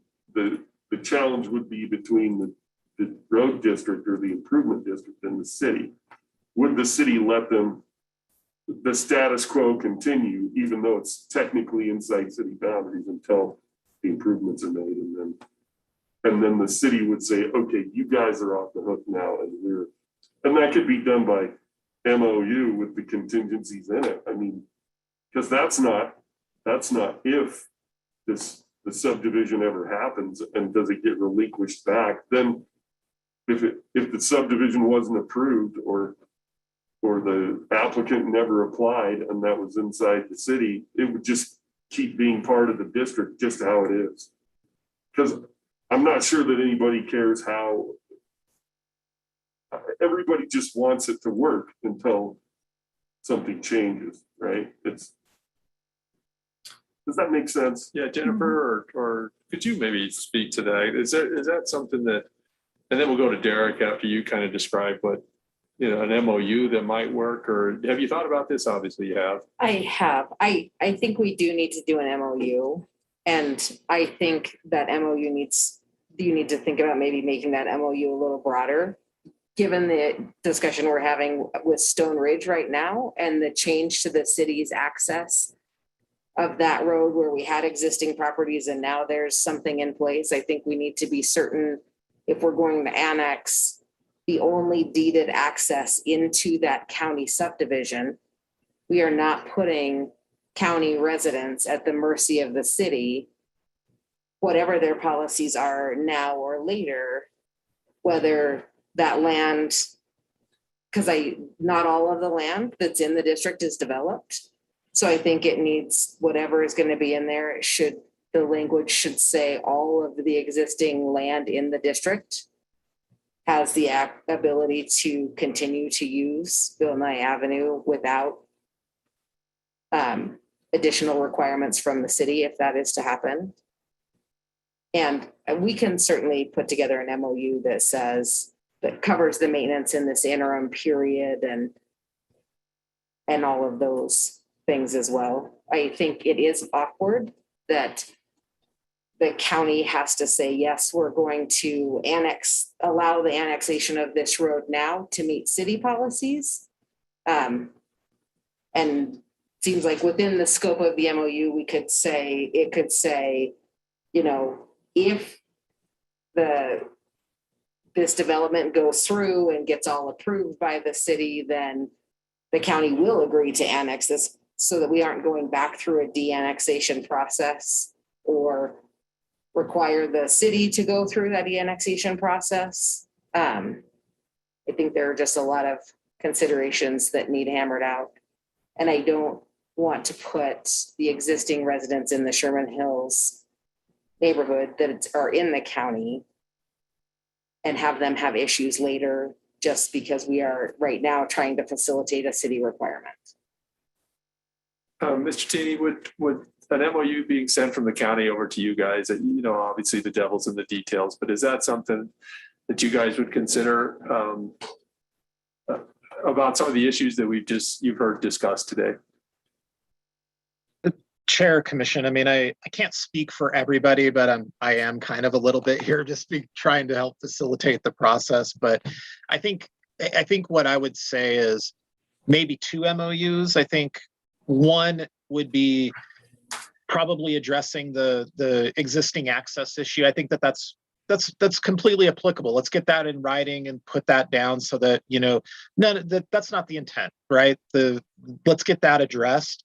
Honestly, that might even be just done through the application process and just doing our simple application process and getting it taken care of for those lots. And so that would be something I could just check with our public works department about. They would be the ones that probably give the guidance on what they would prefer. But yes, memorialize it, right? Like that's the key. And then number 2 on the MOU on the, I'm going to say the transition, I think that Mr. Richardson mentioned. I mean, I think that that's fine. That's kind of what I suggested is I think it makes sense to lay out at least what our expectations are in terms of let's, move the process forward, allow it to go through the normal public process. But in the event it doesn't get built or doesn't, the subdivision doesn't get approved, how does it transition back properly to the county, to the road district? What are the interim times and for maintenance and things? And the devil is in the details, but I don't think anyone's that far off in what we all agree should happen kind of in the process, because ultimately in the end, the hope is that it's annexed, that there's a subdivision there that and a fully built road that maybe the road district no longer has to maintain, but they still have access on and it gets plowed. And, we all kind of move on from that in this kind of new situation that the road is. But if not, the expectations are clear. And I think that that's fine. Terry, does that cover your concerns, the discussion we're having right here? I like the idea of agreeing that in this transition phase, good term, that we just continue to maintain it. And that was our intention, was to just kind of keep doing what we've been doing until that road were improved to city standards. So I'm good with that. Yeah. Okay. Mr. Chairman, it wouldn't necessarily have to ever be de-annexed as long as the improvement district isn't ever caught in limbo about who's taking care of it. So it doesn't matter if it's in county jurisdiction or city jurisdiction, as long as the improvement district gets to take care of it until the dividing line would be when it's improved to city standard. And maybe that happens in 2 months and maybe it happens in 20 years, but it wouldn't change the effective because the improvement district doesn't care whether it's in the city or not. They only care whether they can keep using it and maintaining it. So the challenge, I guess, is to Councilor Curran's point is because the city has a long history of using strange levers to try to make things happen. Would they just leave that one alone, or would they use it as a lever down the road to try to make something happen extraterritorial? Because we've seen it 100 times, and I don't expect it to stop anytime soon. If I were on the improvement district board, that would be the only thing that would bother me about being in an MOU with the city. Well, you're on my cloud, man. You get off my cloud. I find working with cities all right some of the times. And so let's get this process going. And it seems like we have a way forward. And thank you, Terry, for joining us and being willing to speak to that. And Derek being willing to be amenable. And thanks, Jennifer, in advance for having some more work. So thank you guys. I appreciate it. Item 17. Present for approval underground right-of-way easement between Albany County and Rocky Mountain Power, northwest quarter of the northwest quarter of section 19, township 15 north, range 73 west. Anybody want to touch that? I mean, this is pretty straightforward, I think. I'd entertain a motion for that. Oh, section 9 is opposed to 19. Yeah, correct. Okay. So in the northwest quarter of section 9, township 15 north, range 73 west. Is that correct?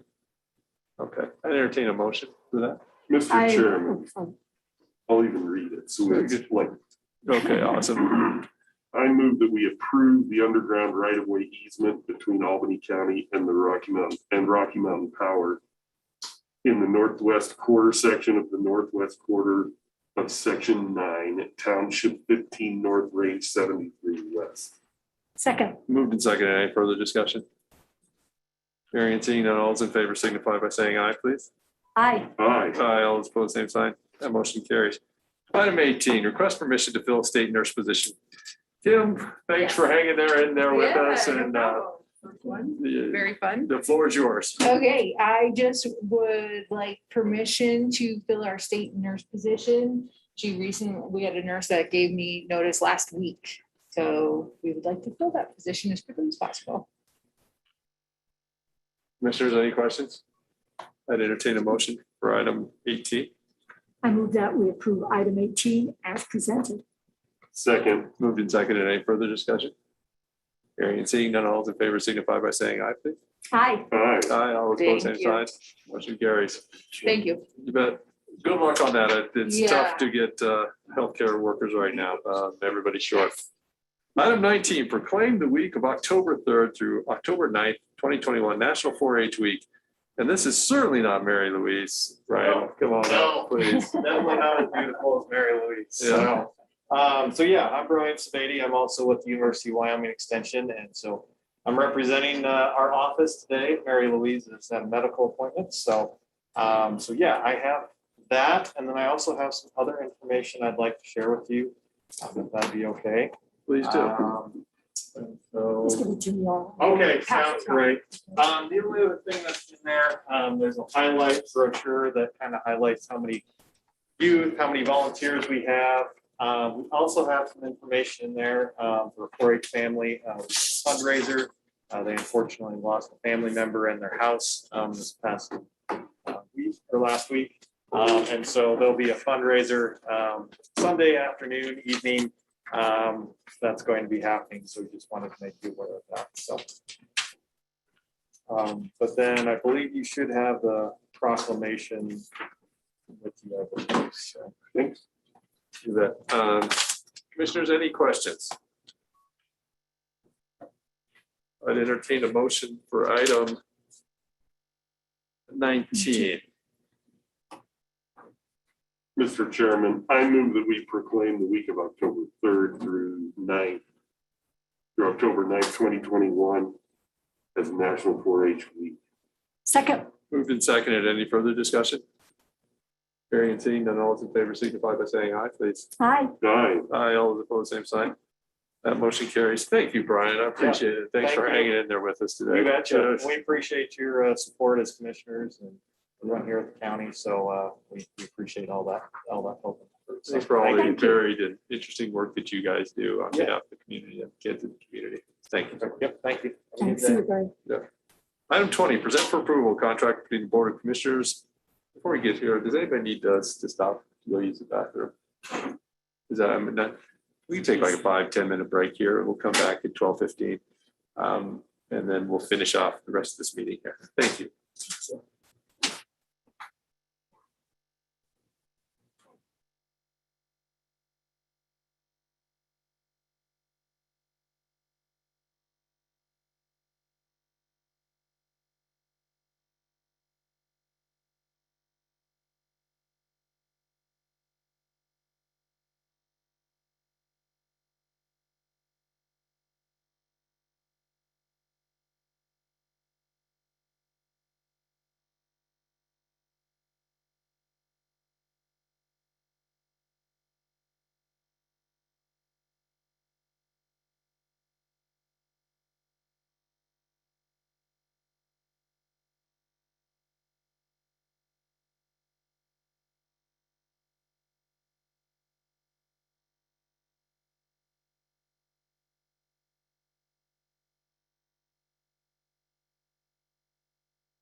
Peter, you about ready?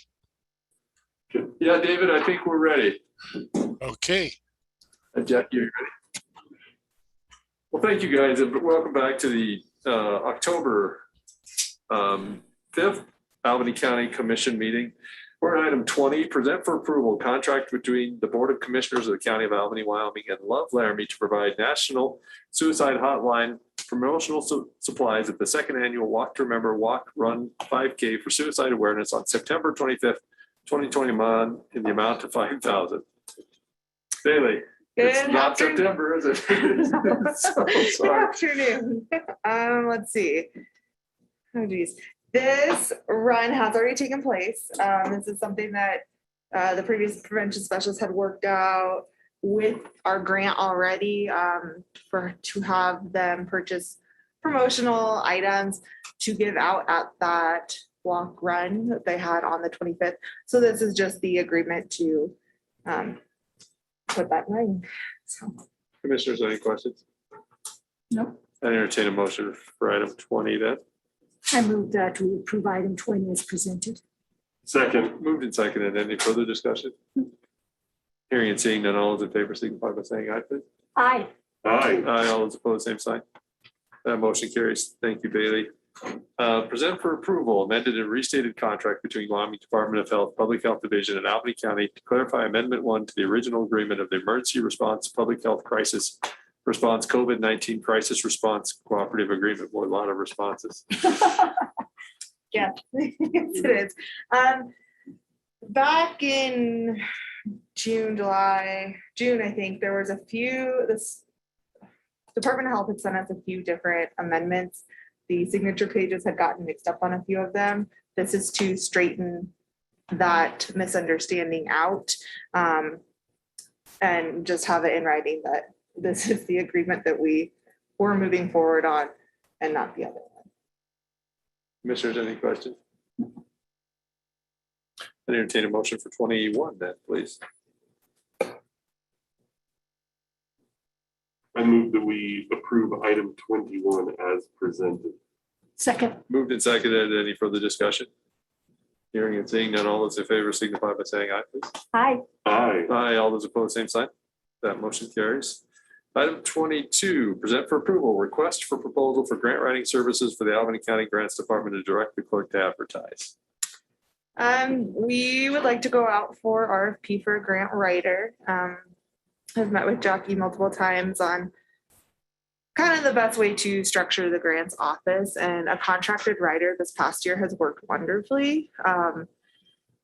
We'd like to continue that effort and feel it'd be best to go out for RFP. I'd like to get the RFP. The reason it's at your October meeting is because I would like somebody in place by January 1, because I hit January 1 and I hit the ground running. So I just need everything in place by then. So. Commissioners, any questions for David? Just to provide a little background, this had been a conversation with the city group that I sit on.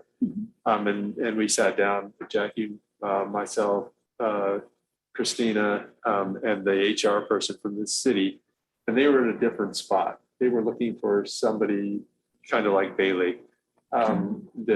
And so we were looking for two different things. And so Looking for more of a manager. yeah, they were looking more of a manager. And so I think somewhere in the future, there might be a co-grant writer, but that time is not now, is how I understood it. And so just to let you know that that hadn't fallen off, we had that conversation. I'd entertain a motion for item And 20. maybe you were good with that? Yeah. With everything that transpired? Okay. Mr. Chair, I move that we approve the request for proposal for grant writing services for the Albany County Grants Department and direct the clerk to advertise and publish the advertisement for bid. Second. Moved and seconded. Any further discussion? Hearing and seeing none, all those in favor signify by saying aye, please. Aye. Aye. Aye, all those opposed, same sign. Thank you. That motion carries. Thanks, Bailey. And thank you for the work with ARPA and the work with the prevention specialists, keeping us in compliance. I sure do appreciate it. Thank You're you so welcome. much. Thank you. Item 23, acknowledge receipt of final F32 census report for the Albany County Transportation Authority submitted September 27, 2021, and direct the chairperson to sign the local government annual report summary for FYE 6/30/2021. Tracy, thank you. Hello. So as you all probably remember, we dissolved the Albany County Transportation Authority last year, probably right about this time, I think it was. And because we did it in the middle of fiscal year 2021, we had to do a final report for the census for the Department of Audit. So I did that by the due date. And also the last step is that summary report that needs to be submitted by October 31st. And this makes us done with ACTA. Just for sake of background, why was this dissolved? There were no more board members. There was no activity. We're not Yeah. large enough as a population to qualify for the Department of Transportation funding for our public transit. So unless we wanted to raise it, and there was seemingly no point to move on. Okay. Well, and I think that it would be sort of duplicating things that are provided by the university already.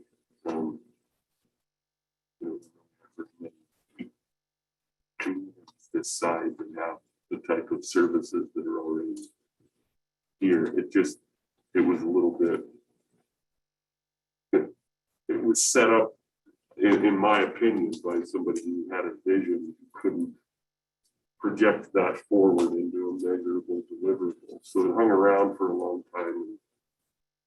And it's not nice to make the treasurer account for, for an organization that doesn't really exist or do anything anywhere except on paper. I would really like it if my abstract that I submit annually was all zeros and easy, but it is not that easy. It takes about a week to fill mine out.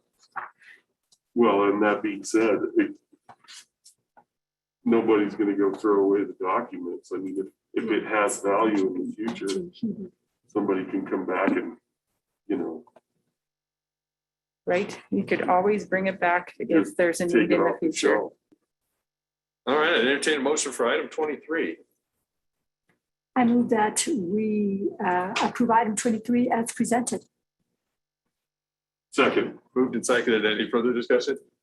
Hearing and seeing none, all those in favor signify by saying aye, please. Aye. Aye. Aye, all those opposed, same sign. Motion carries. Thank you, Right. Tracy. Thank Last time you. we have to do that for a little while, maybe. 24, present for approval, purchase of Dark Trace SAAS 0365 licenses from SHI through the Omnia Partners contract for the state of Wyoming, an amount not to exceed $16,010.52. First year payment $3202.11. Second, third, and fourth year payments $4269.47 each.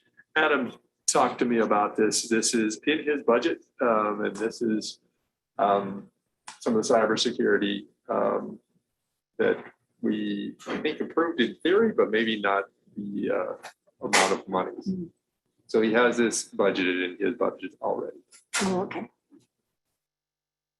Any other questions? I can't answer them. I entertain a motion for 24, please.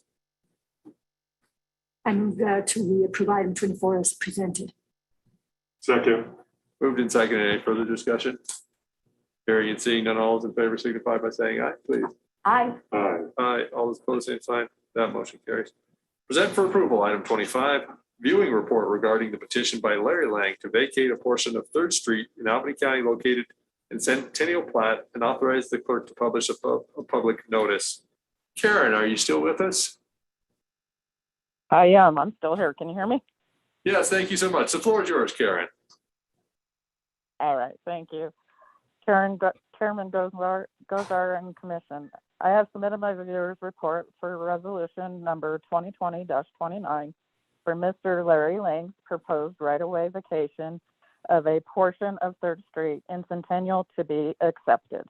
The proposed right-of-way vacation is just north of Mr. Lang's property and adjacent to Centennial Block 41, lots 4 through 7, 20 feet by 110 feet, which is the south half of existing 3rd Street right-of-way as shown on the plot of Centennial in Exhibit 5. It came to my to the viewer's attention that Mr. and Mrs. Malo, owners to the north of Mr. Lang's property, do not approve of the vacation. The Malos believe Mr. Lang should tear down and rebuild the building inside the property lines rather than remodel existing building. The email of Mr. Malo in Exhibit 7 of viewer's report. In regards to Mr. and Mrs. Malo's objection, the right-of-way vacation would not impact their access to their property because the vacation is just 20 feet by 110 feet just north of Mr. Lang's property and would still leave Mr. and Mrs. Malo access to their property. In my viewer's opinion, the proposed right-of-way vacation should be vacated. Thank you, Karen. Commissioners, any questions for Karen on this vacation request? I have a question. To be clear, we're just approving, we're accepting the viewer's report. Right, right.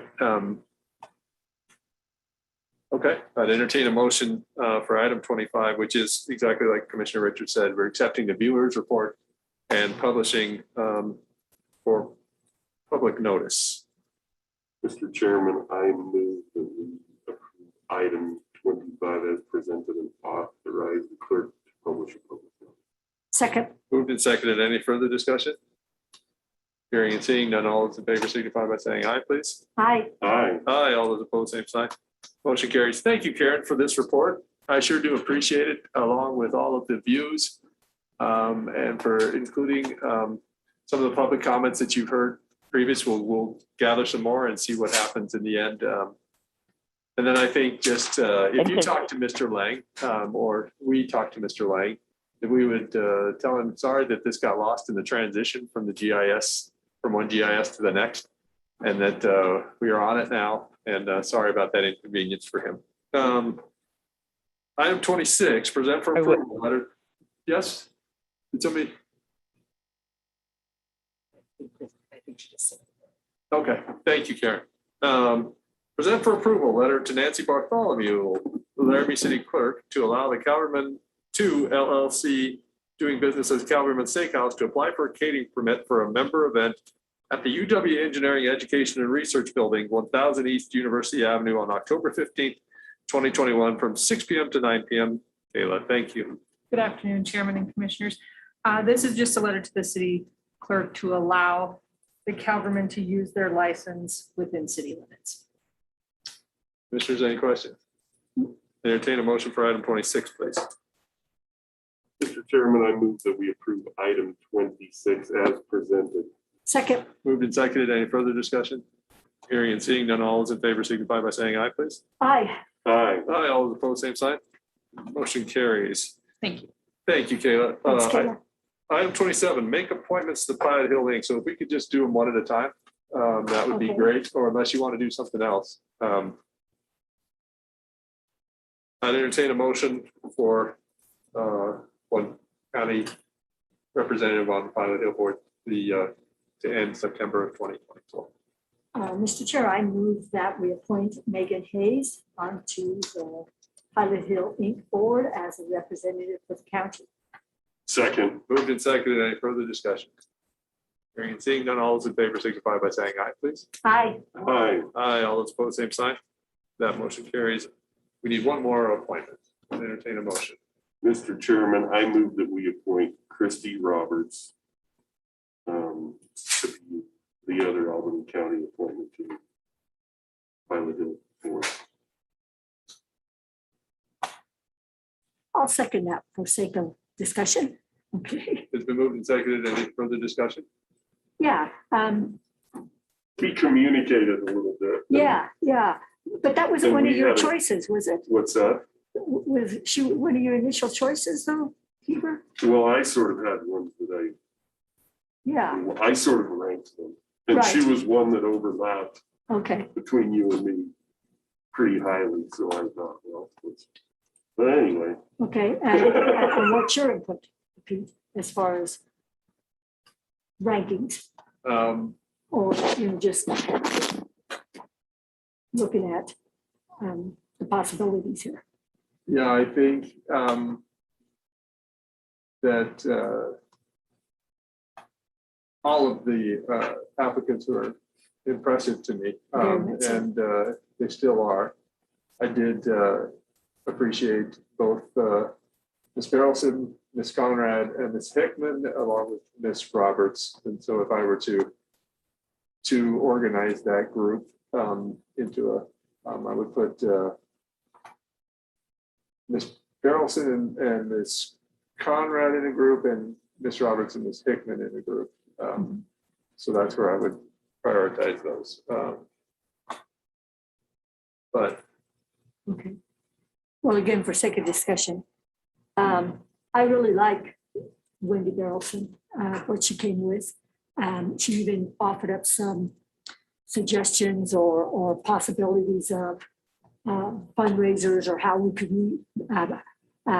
strategize and manage this. And two of the people overheard that and concurred. And also whether or not they had that idea before is perfectly likely that they did. But I like that she offered up some alternative ways of thinking here. I think her GIS experience would be incredible with this.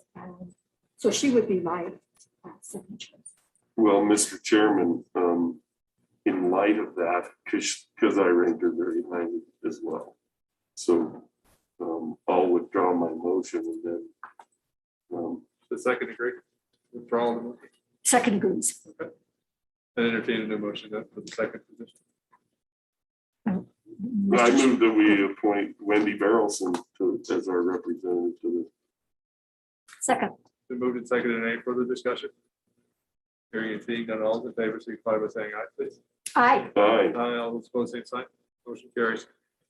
I really would like to thank everybody who joined us, because that was fantastic. And if we had 6 positions, I think we could have filled them all with really qualified people. We could have appointed the entire board right there. Right. Good idea, Heber. No, I mean, you know. A university might have had a problem with that, but so item 29, approved vouchers for September 2021. I'd entertain a motion, please. I move that we approve vouchers for September 2021. Second. Been moved and seconded. Any further discussion? Hearing and seeing none, all those in favor signify by saying aye, please. Aye. Aye. Aye, all those opposed, same sign. That motion carries. Item 30, executive session pursuant to Wyoming State Statute 16-4-405 Is that still necessary? Yes. Okay. I entertain a motion to go into executive session pursuant to Wyoming State Statute 16-4-405 So moved, Mr. Chairman. Second. Been moved and seconded. Any further discussion? Hearing and seeing none, all those in favor signify by saying aye, please. Aye. Aye. Aye, all those opposed, same sign. That motion carries. We'll leave a regular session and enter into executive session. The time is 12:31. Do we want to go to Kurt's office? Do we want to stay in here? What is your pleasure? You can go into Kurt's office or stay here. The stay here is always the IT question. Yeah. Okay, we go to Kurt's. Okay. All right. Is this a long?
Awesome. Well, welcome back to the Albany County Commission regular or agenda for October 5th, 2021. We're at item 32.